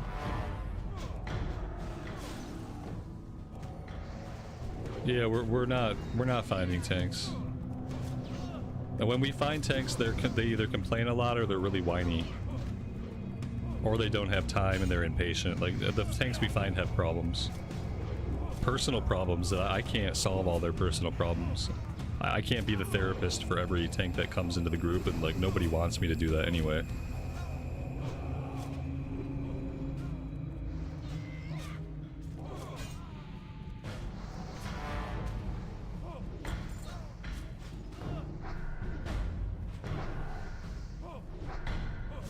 He just goes bear. Yeah, bro. This is the way. Just go bear. In fact, go bear for every single dungeon that you do from now on. And from now on, simply queue up as a tank. It's easy. You just swipe.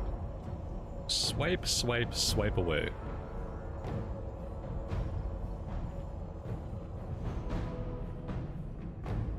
And the only thing more rare than a tank is a decent tank. Or a tank that's just willing to do the content. Like, they just want to do it.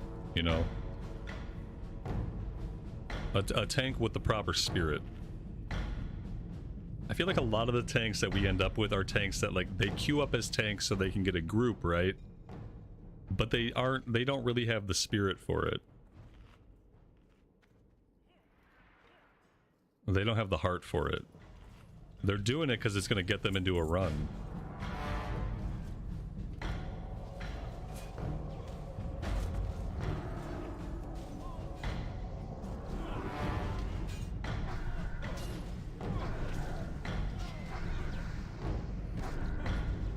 But here's the problem.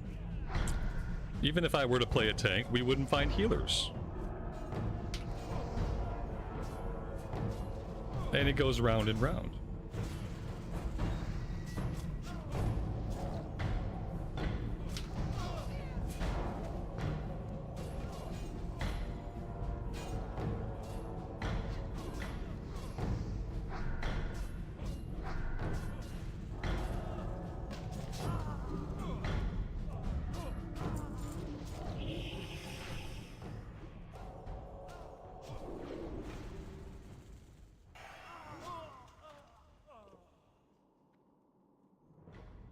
You're 22, is that too low? We have a level 21 tank right now.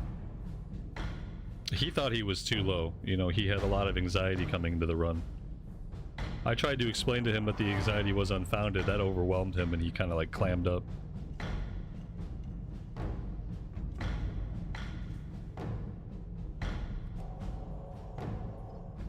Stockade sucks though. This place is boring. When you're done with the quest and there's no loot on any of the bosses, you're just in here killing stuff for no reason. They just need to add loot to it. The bosses they should all simply have loot, and then it'd be totally worth farming it, you know. He was not taking a lot of damage, and then suddenly there was like a spike. Now he's taking a substantial increase in damage. That was a nice crit heal. I don't know if I'm gonna do another one right after this. I think I want to go do some questing in Duskwood, I think, if I'm gonna keep playing today. We gotta get into some more interesting dungeons. We gotta get out to like Scarlet Monastery and all that stuff. It's just gonna be a while. His gear might be broken. Oh, I hope not. He only died once, so if his gear is broken, then I don't think that's my fault. But yeah, it's a possibility. I wish you could inspect somebody's durability. If their gear is broken, they won't be wearing the piece. He looks fully clothed to me. He's not missing any pieces that I can see. So I don't think he's broken. Like if his pants or chest were broken, you just stop wearing the pants or chest. They disappear when they break completely.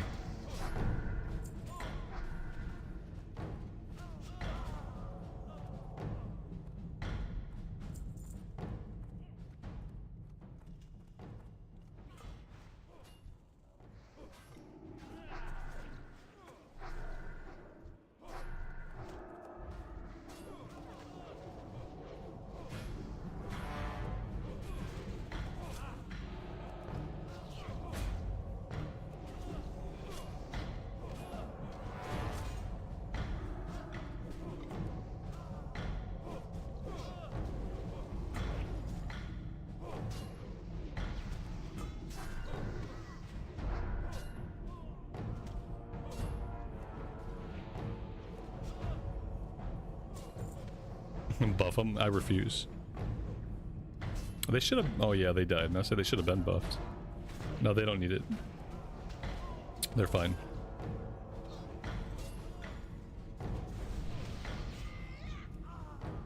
That might help a little bit.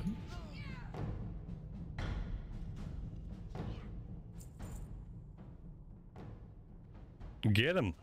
There we go.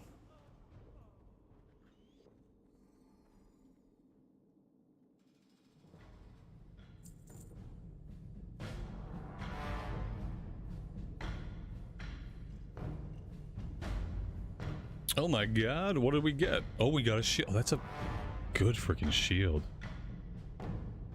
That's a great low-level tanking shield. BOE? Oh. He's gonna be able to sell that for a pile of gold. A freaking pile of gold.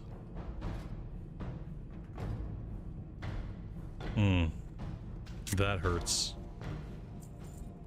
And like, I don't think I'll ever roll another pally or another warrior over here, but you never know.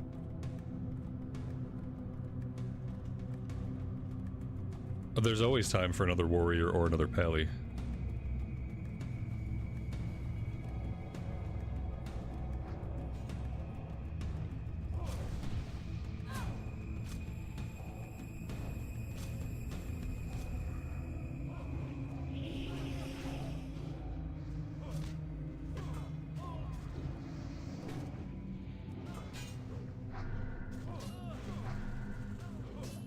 Get it for you? Yeah. I'll just knead on it. Piss everybody off. But I piss off half the stream in the process. I can't do stuff like that.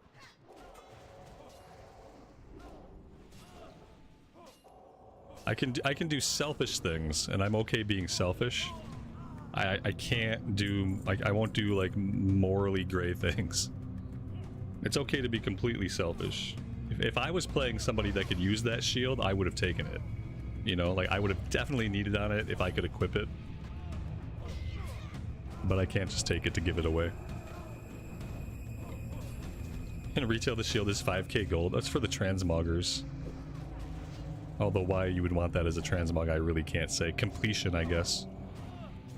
For people obsessed with completing their transmog book. A new pally! Yeah, let's do another pally! We'll do a Draenei pally. Do a human pally. If I do another pally, it'll be a male human pally.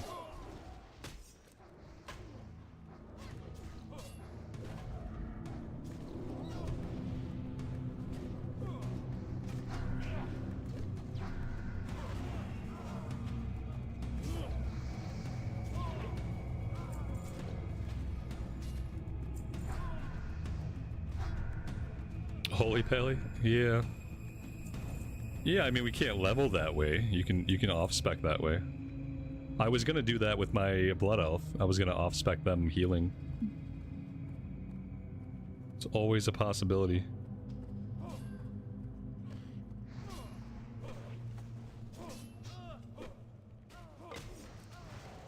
We can do prot, and then holy. Prot main spec, holy off spec. So we can tank or heal. Depending on what the situation calls for.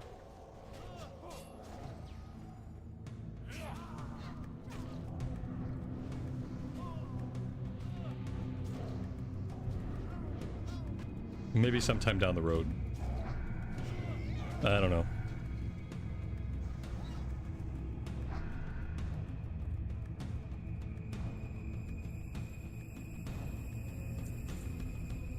Sometime down the road, or maybe sometime in the summer when I have more time to stream.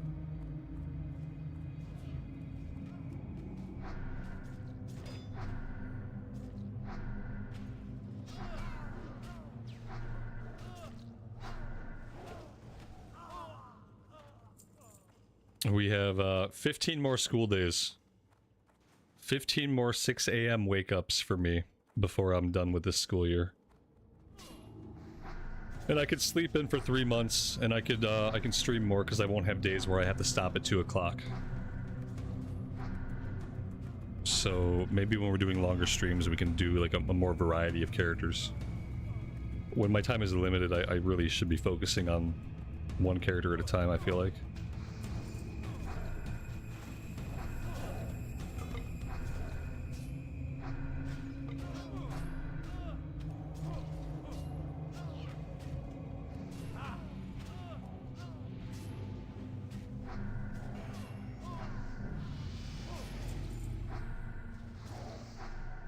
Once we get into Outland, maybe finding tanks won't be as challenging.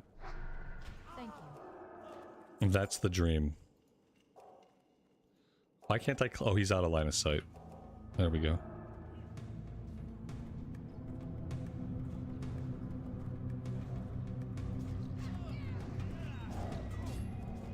Have I played a mage or a death knight? I played a mage in TBC the first time around during a Joyous Journey event right before Wrath came out. Right before Wrath came out, I did a big mage playthrough. This was recorded stuff. And I think I got that character capped to 70, I think, right before Wrath came out. And it was during a Joyous Journey thing. That's the biggest mage playthrough we've done. Death Knight, I haven't put hardly any miles on Death Knight. I have such a hard time like getting into the Death Knight that like, I mean, aesthetically I'm into it, but the opening quest lines are kind of arduous. And it's never worked out that I've played a ton of Death Knight. I'm hoping that with Wrath Anniversary I can change that a little bit. I'd love to do a Blood DK and actually like put some significant miles onto them. That was not who I wanted to tab target. I really wish they would make the DK so you could level it from level 1 though. I hate the start. I know it sounds silly, but I think sometimes it's hard for me to get into the Death Knight because it begins at such a high level. And you don't have a lot of time to like get to know the character or like get attached to the character, and suddenly you're in Outland and all you're doing is farming dungeons. Because all you're doing in Outland is farming dungeons because you're just trying to get into the Wrath content, so you feel like you're rushing. And so the class doesn't have any time to breathe for me. And I think that's why I have trouble getting into it. It has no time to breathe. You're gonna hit 60, you're gonna spam dungeons all the way to Northrend. And then even once you get in Northrend, you're still gonna do a shit ton of dungeoning. And I don't have that low level experience of like easing into the character and getting to know them. I think that's why like I've never really stuck with one. So I don't really know what to do about that particular problem. It would be nice to have an option just to level them from level 1. But then they'd have to work out like what level you get your abilities and shit like that, you know? They'd have to put some more development work into it. They'd have to make sure the talents work well at a low level while leveling up. And who wants to do all that, you know?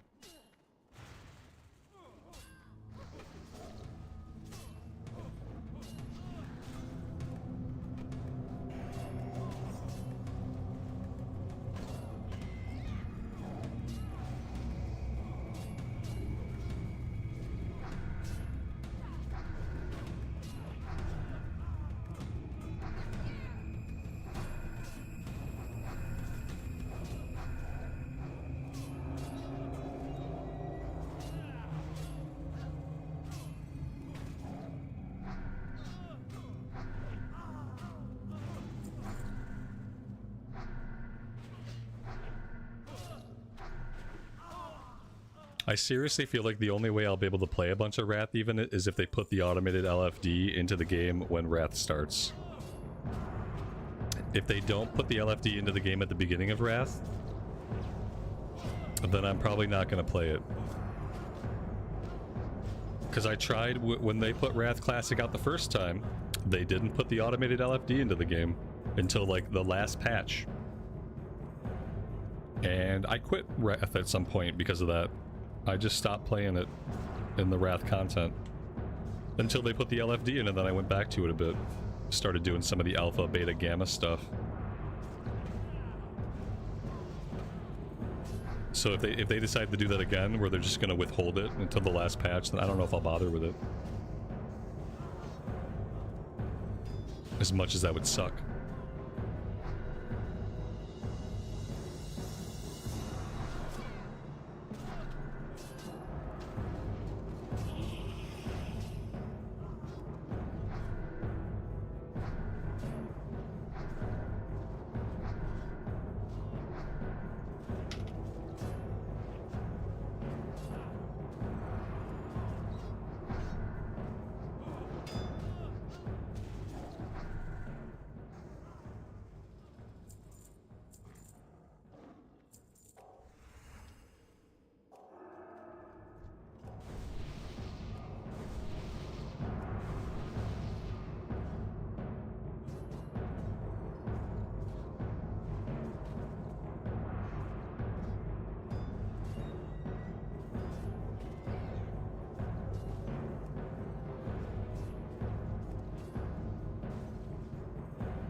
group. Like, I was like reading that, and then I read it again, and then I read it again, and I was like, huh?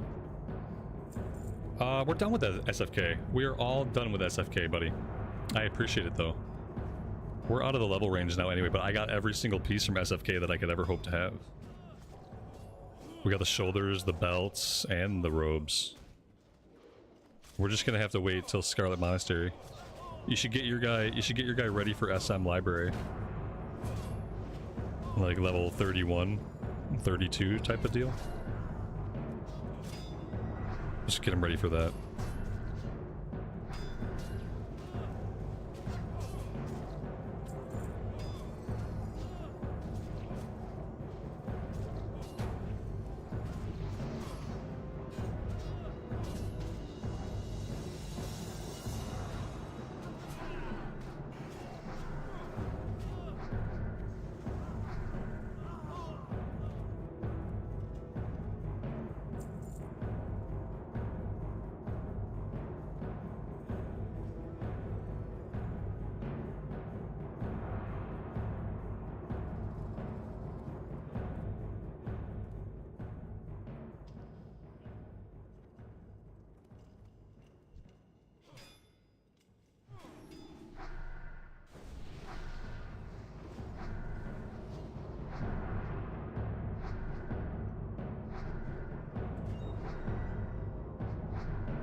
I think that was the one room we didn't want him to go into.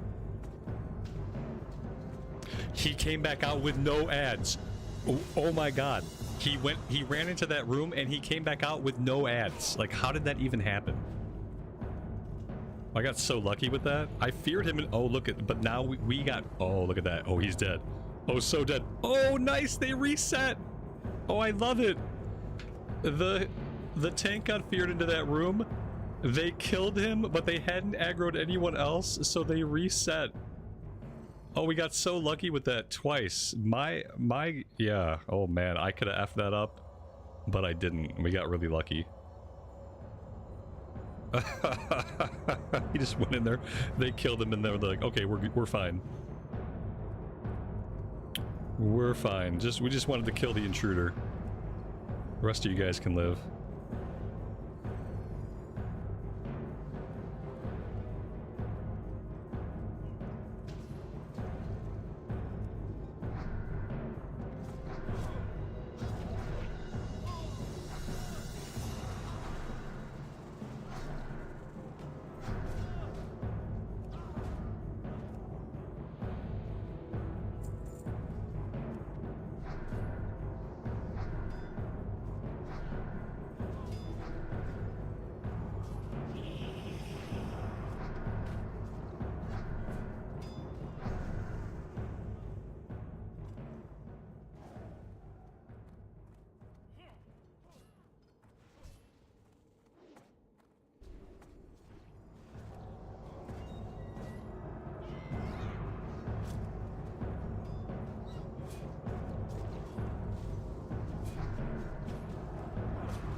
Leo, you got another really hot day. We had 2 days of 90-degree temps, and now we're back down to 59 degrees. We went from 90 for a high yesterday to 59 for a high today. It's a 30-degree difference. Even for Michigan, that's drastic. I'm not going to pretend like it's just all normal. Like a 30-degree difference is pretty drastic, not very common. But yeah, it's becoming more and more common. Mr. Santa, have a great rest of your day, buddy. We'll catch you next time. Take care.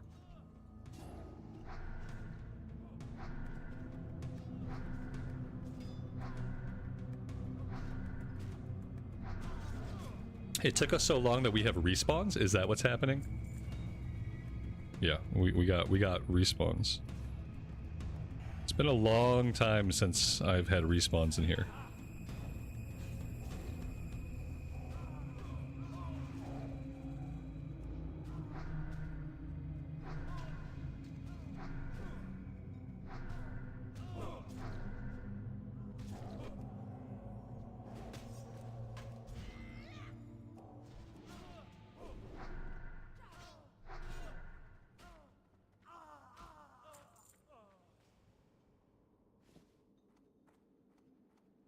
Well, there we go. There's our Stockades run. That'll probably be the last Stockades run we do.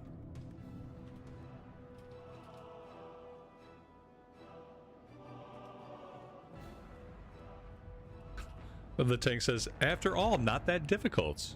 Remember how stressed he was?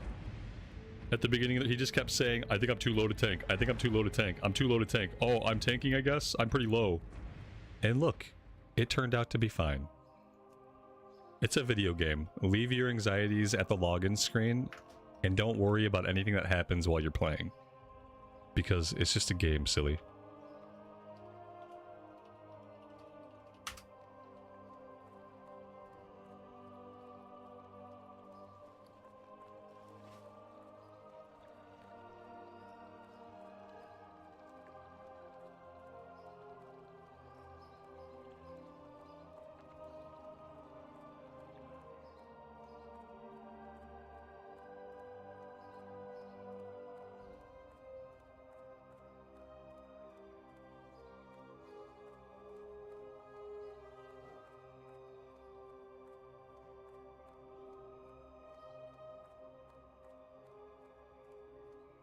King's honor, friend.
careful.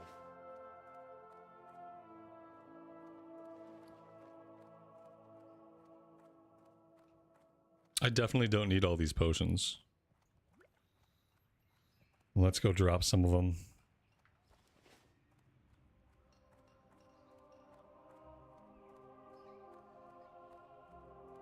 Open for business.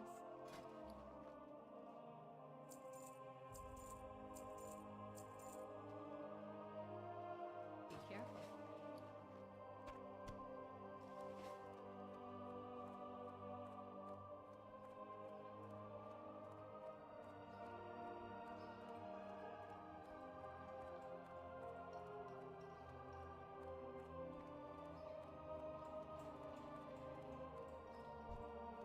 Alright, we're gonna go back to Duskwood.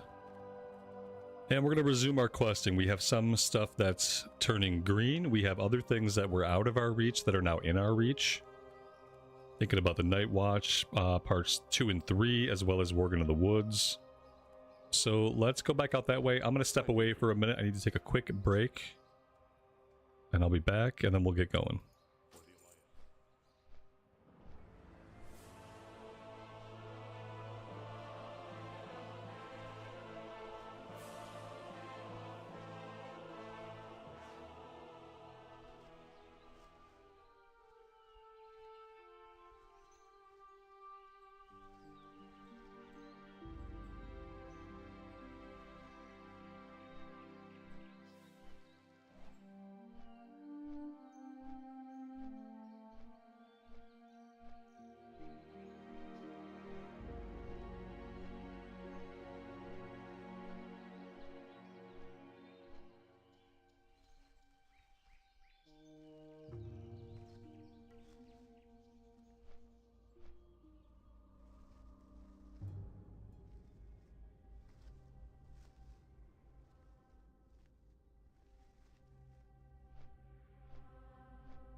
All right. Let's see. Where do we want to begin? I think we're going out to the graveyard. You know, I probably should have flown to Sentinel Hill. Whatever. I think Sentinel Hill would have been closer to where we're going ultimately. But that's fine. Let's just make the run since we're already landed here. Oh, we should probably reset the Hearthstone though, since we're currently set out in the wetlands.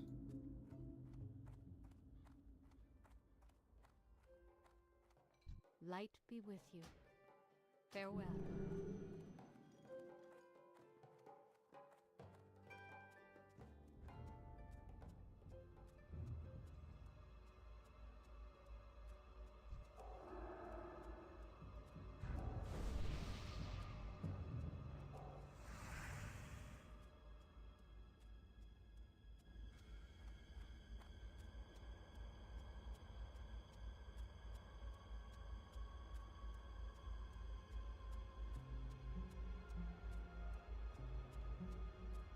Geo, take care. Have a good rest of your day. We'll see you next time.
Ruh-roh, stitches must be on the way. All the guards are lined up here, waiting for their demise to come. So we'll have to keep it low. There he is. Yep. We're gonna have to go to the left of the road. We don't have room on the right side to skirt around him. At least we can see his level now. And that's reassuring.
Good day to you.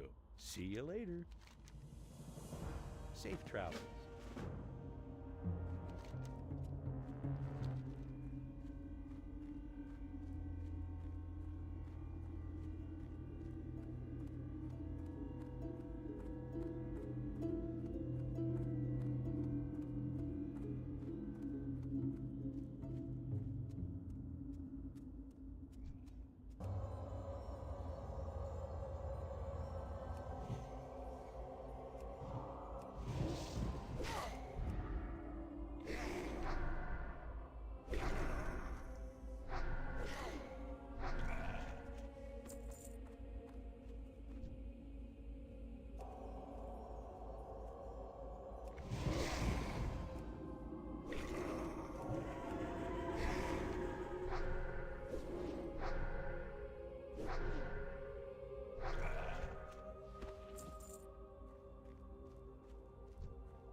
Lovely. It looks like we have an AoE mage out here.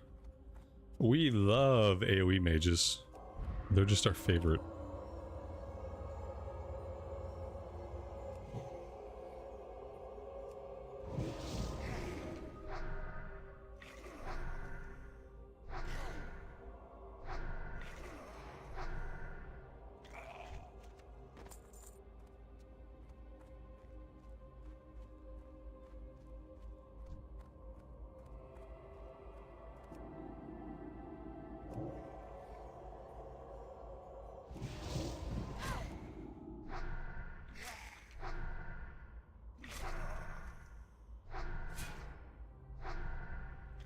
I'm surprised we didn't see an AoE mage by the knolls out in the wetlands.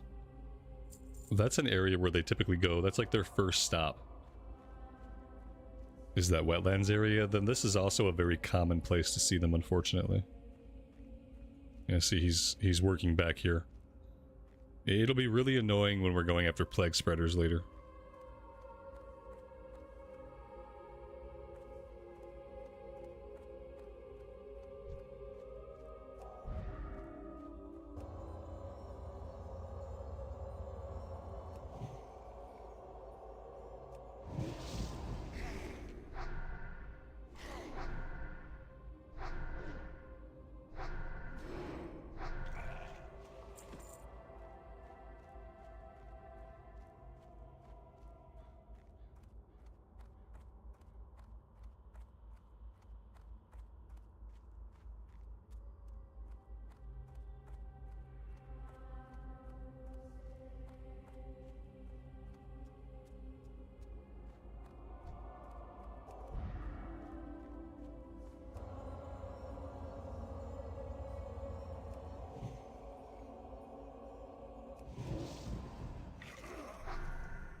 we have a shaman dual boxing, or they have two different accounts on the one box, but clearly just a player with himself on follow.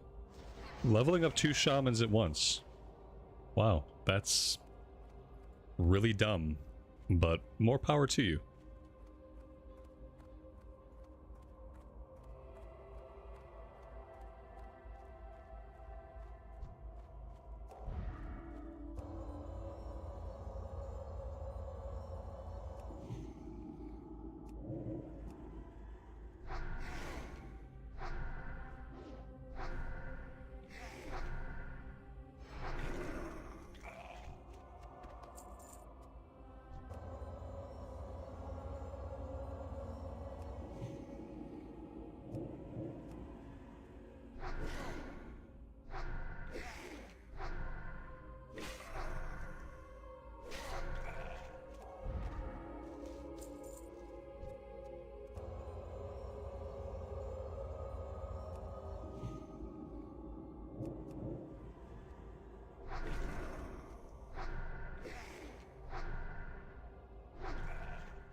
Cena, your character sounds thoroughly twinked out.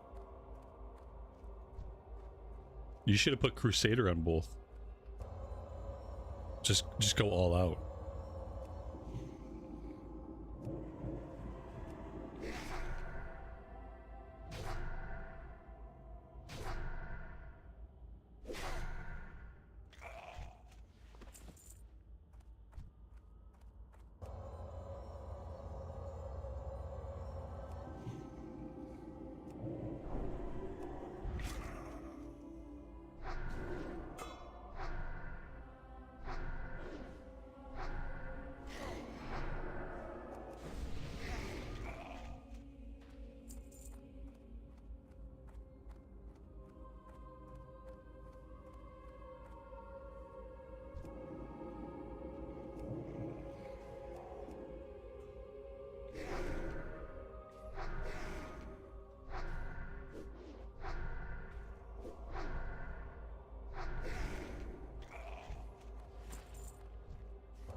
We found an old history book.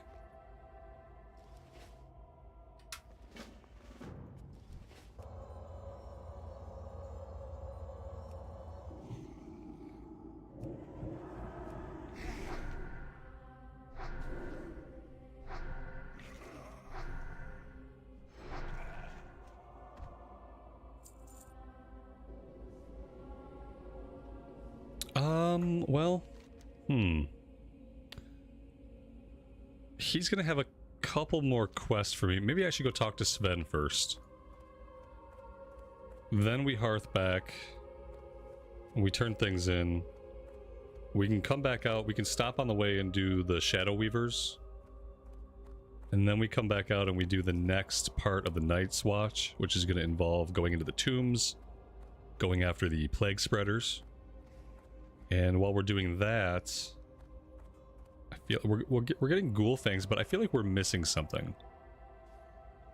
I feel like we should have one more item from the ghouls.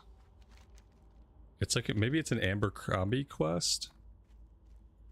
I don't know. I do feel like we're missing one ghoul quest. There should be 3 quests involving ghouls. We're gonna have 2 of them, and I don't know where the other one comes from.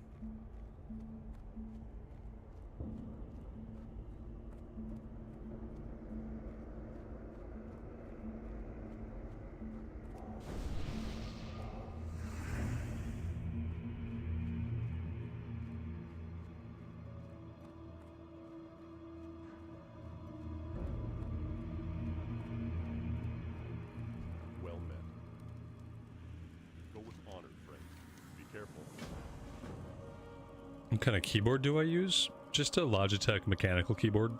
Nothing special or fancy.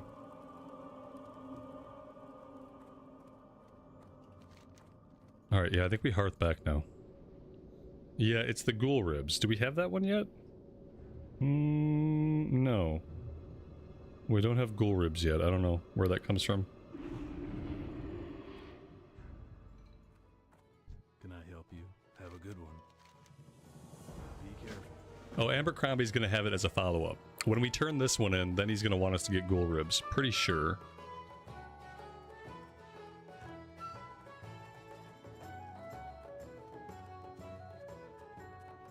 Oh, Oh no.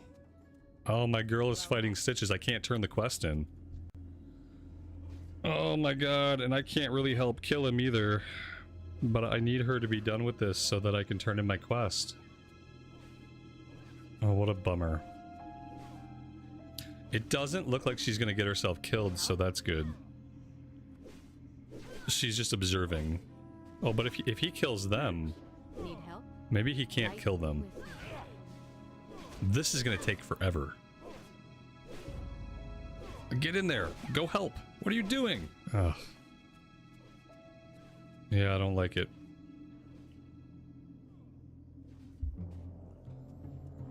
We just have to wait.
He's down.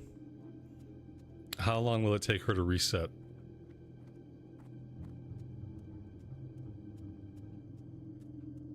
There we go, that wasn't too bad. Hello. See you around. Safe travels.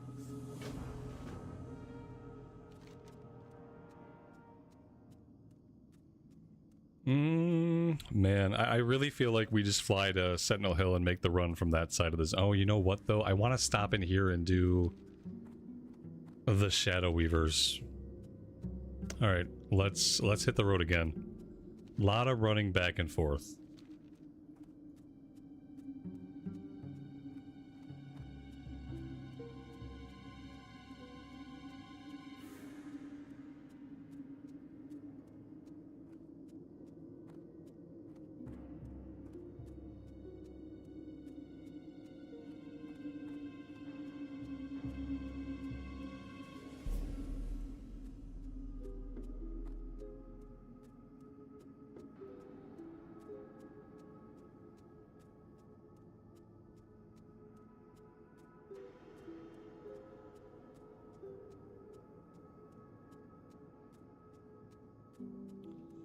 Does Anniversary have better textures than old ones? Or is it just add-ons that make the game look good? No, there's no add-ons to make the game look like anything.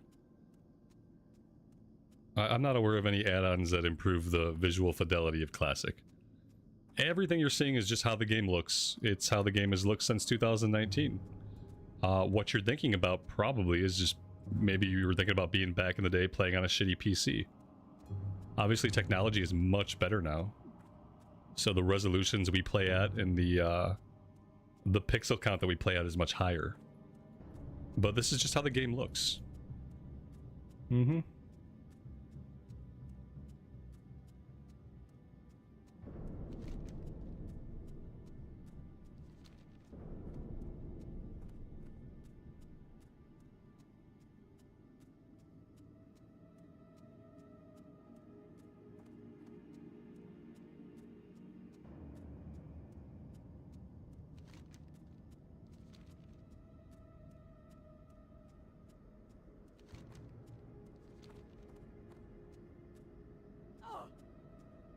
I don't think this is the farm that I want. I think I want the next farm down the road, actually.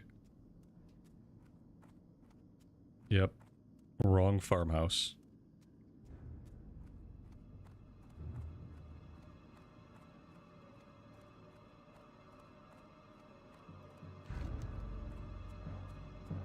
Or not.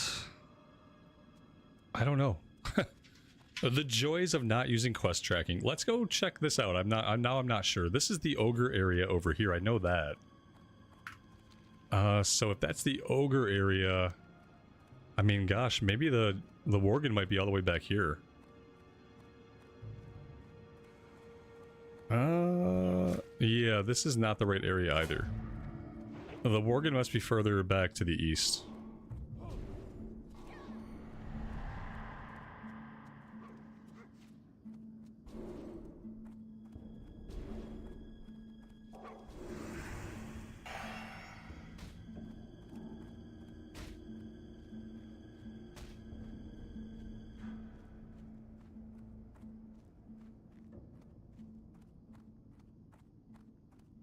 When did I start playing WoW?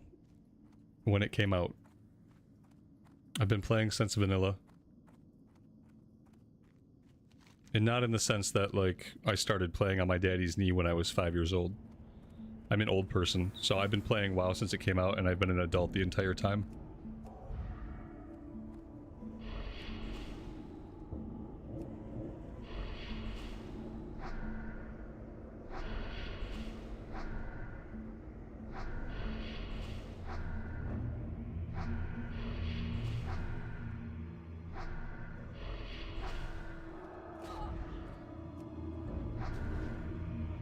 Maybe we're not ready for these guys. I don't know. That guy packed a little bit of a wallop.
I try not to worry too much about what other people think is dumb. Or what other people think is good.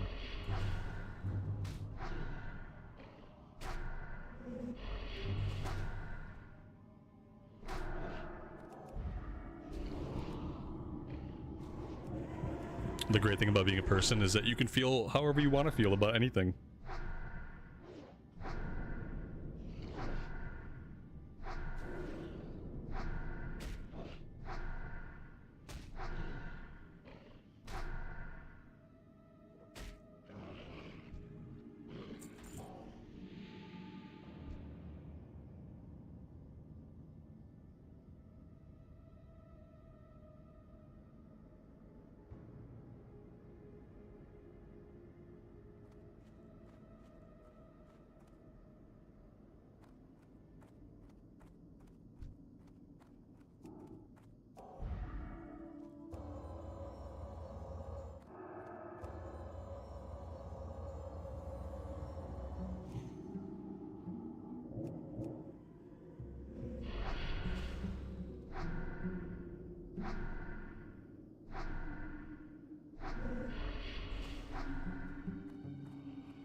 Well, that wasn't too bad, but we did get lucky with the spawns. We got a lot of spawns that were like far away from the runners, standing around out on their own and stuff like that. That made it a little bit easier than it could have been. Doesn't always work out that way.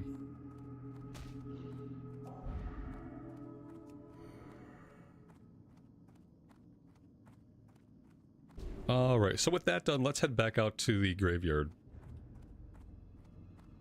We gotta go talk to Amber Crombie. He should have a quest for ghoul ribs, and then we can go fight about 200 ghouls. Should be a good time.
What's my favorite TBC class? I don't know, we haven't played enough TBC for me to say. The only characters that I've been leveling actually in TBC proper this time around have been the Paladin and the Priest. And I like them both a lot. I have a really low level warrior, that's been okay. It's probably going to be very similar to the classes that I would have liked in vanilla. Warrior, Paladin, Priest. Those are all usually on top of my class ranking. How did the dungeon go? It went. After the low-level tank got over his whining and his initial anxiety and just decided to play the game, it went okay. We got through it. He died once, the mage died once. But we did good. It was fine.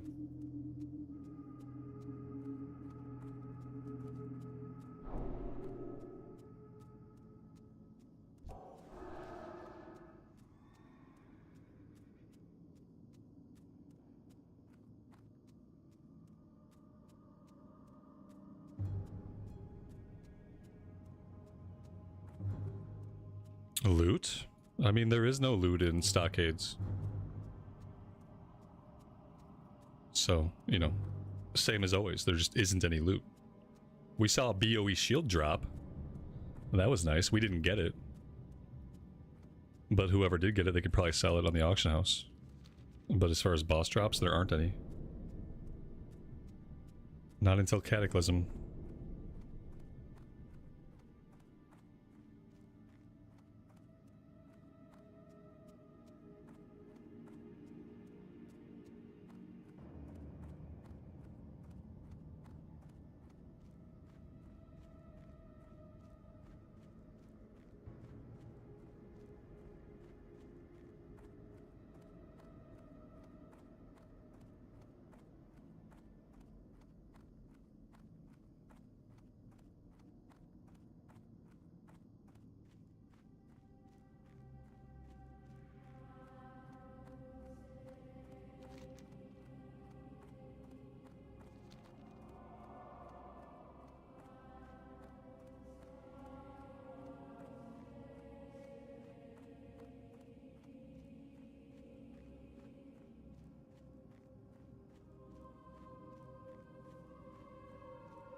How are you? Have a good one. There we go. 7 ghoul ribs. That was the one I was thinking of. Alright, so now we need ribs, we need ghoul fangs, and we need Plague Spreaders. 3 quests for ghouls. So we're going into the catacombs.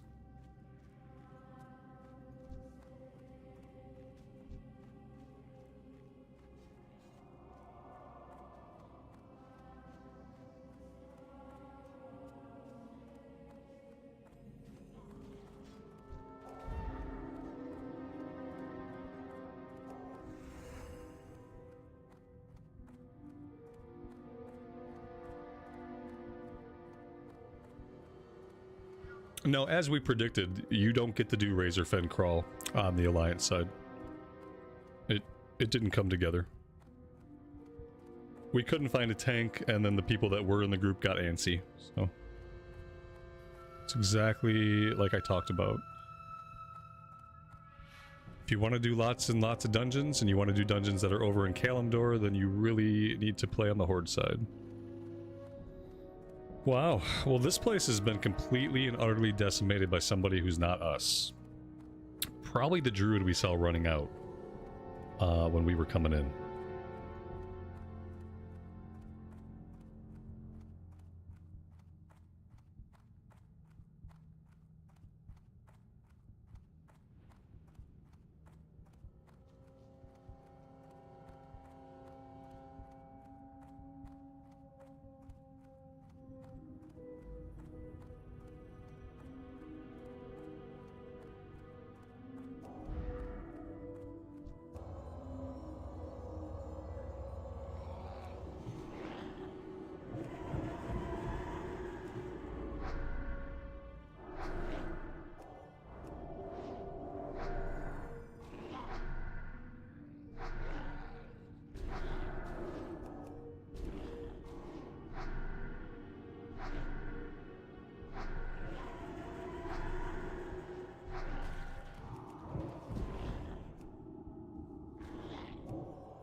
These typically have a really fast respawn rate.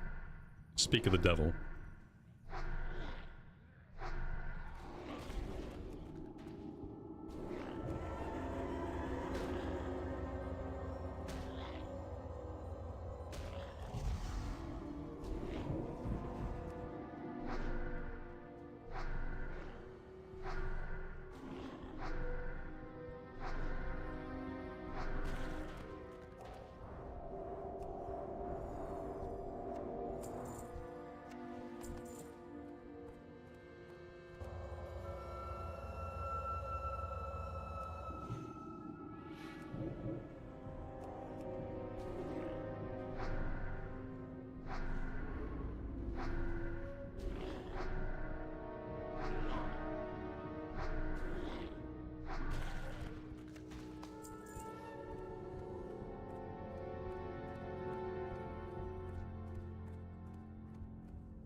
Hello.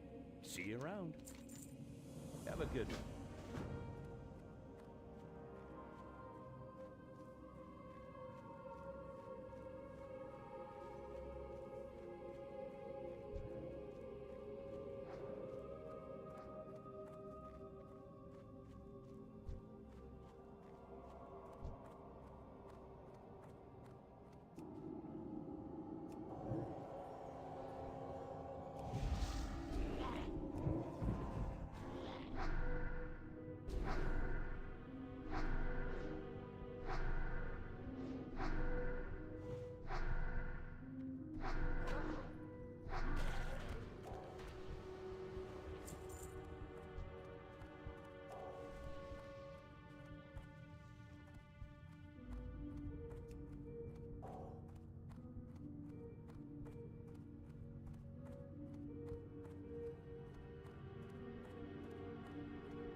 What in the hell just happened?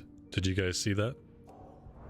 I was fighting a mob, and then I changed layers. All of these mobs ahead of me were plague spreaders. The mobs behind us were dead, and none of these players were here. I didn't join a group. I didn't do anything. And the game simply decided to take me mid-combat. It took me and it put me into a different layer. I was literally about to kill a mob, and it was like, no. No, this just got too easy for you. There's lots of quest objective guys right ahead of you. No. We're going to put you into a different layer where there are more players, where you're surrounded by enemies, and where there are no quest objectives in front of you.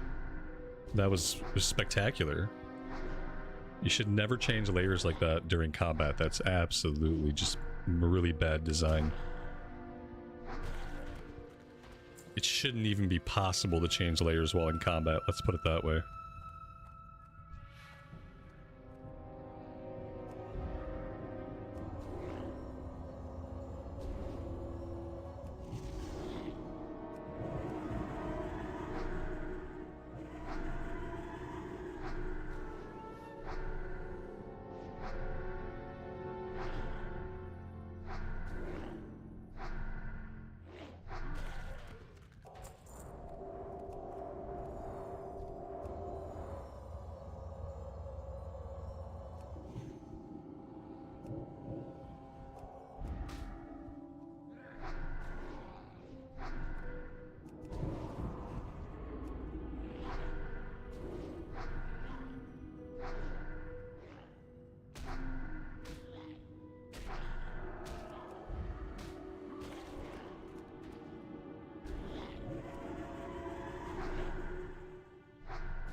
That's a really nice ring. Level 23 ring, 4 stamina, 3 strength of the bear. Of the bear stuff typically sells really well, and rings typically sell pretty well. I bet we can sell that on the auction house. If not, then we'll just hang on to it for our next pally or warrior, whatever happens first. So of the bear stuff at that level is kind of expensive and hard to get.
Morladim and Morbin Fell are still elites, so I think most people would still group up. Now that being said, some classes can probably solo them depending on what level you're at, but they're still elites.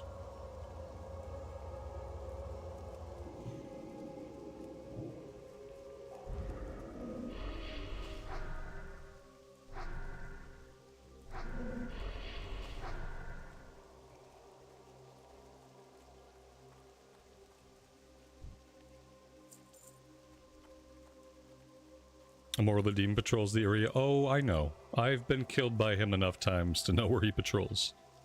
Unfortunately. We've definitely got it beaten into us the hard way.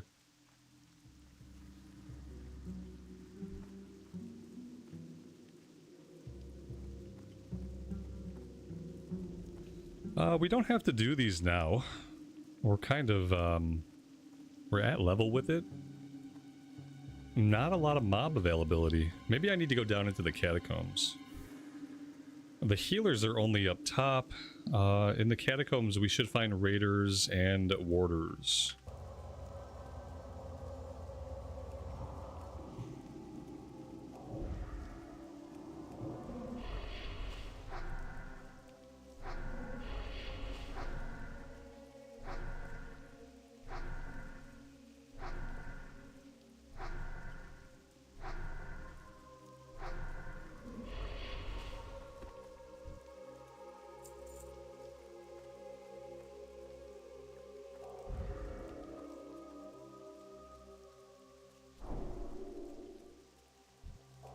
Seeing as how he just came out of the catacombs, it's probably completely empty.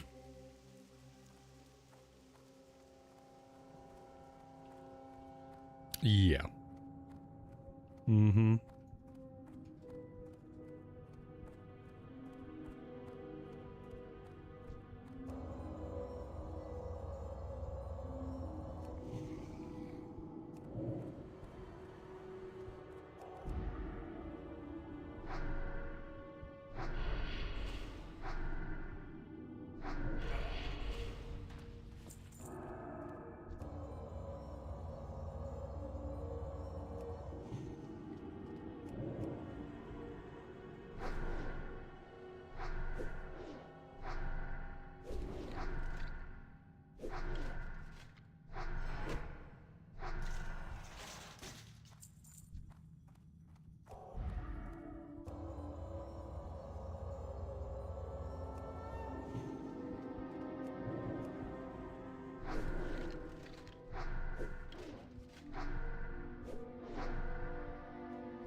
Very nice. That's level 29. Did we ever train 28? I don't think we did. Heal rank 3, Mind Blast 4, Psychic Stream 2. Yeah, that's a very important level. Kinda wish we had trained that. We probably could have done it when we were in Stormwind. After our Stockades run.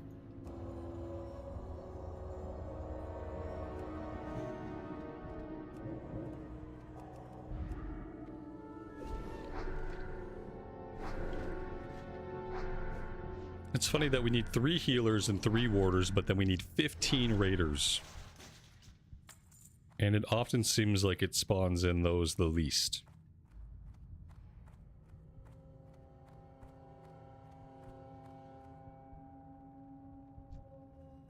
I don't know if it spawns raiders underground at all.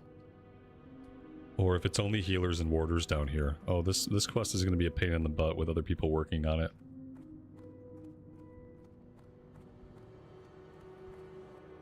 Are we going to come back out here for anything else? Really only to kill Morla Demon Morbid Fell. I don't think we're coming back out in this area for anything else. But I don't think I'm going to get this done right now because there's no mob availability at all.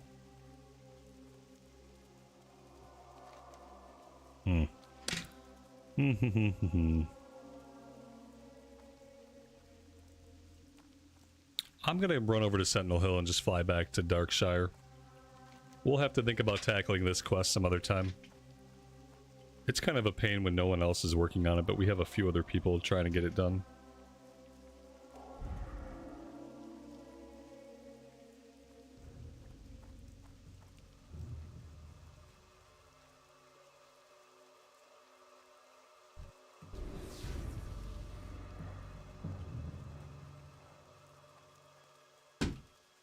Shane, welcome to the stream, man. Thanks for joining us today. Hope you're doing well.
We have a talent point to spend. I think I'm going to keep putting it into critical chance. I think I'm going to grab all the points in that one. And then I think I'm going to grab all the points in Divine Fury. And then I'm going to grab Holy Nova. And then we're just going to Holy Nova every dungeon from here on out. We're just going to run into the melee and just Holy Nova our way to victory. That's the plan. Ooh, increase damage of your smite and holy fire spells. Oh, we want that too. I think we're going to go deep into holy. At least while we level up. See you later.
Yeah, we put a couple things up on the auction house for like dirt cheap. Just trying to get rid of things like firefin snappers and oily blackmouth and stuff like that. Wasn't worth anything, but I sold it anyhow.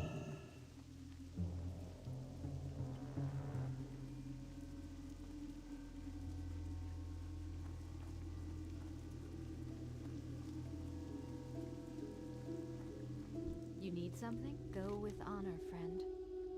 Be careful. Go with honor, friend.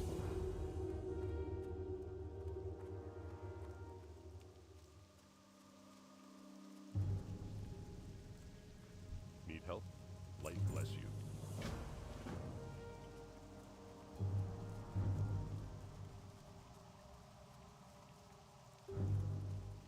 Hey there. Be careful. Farewell.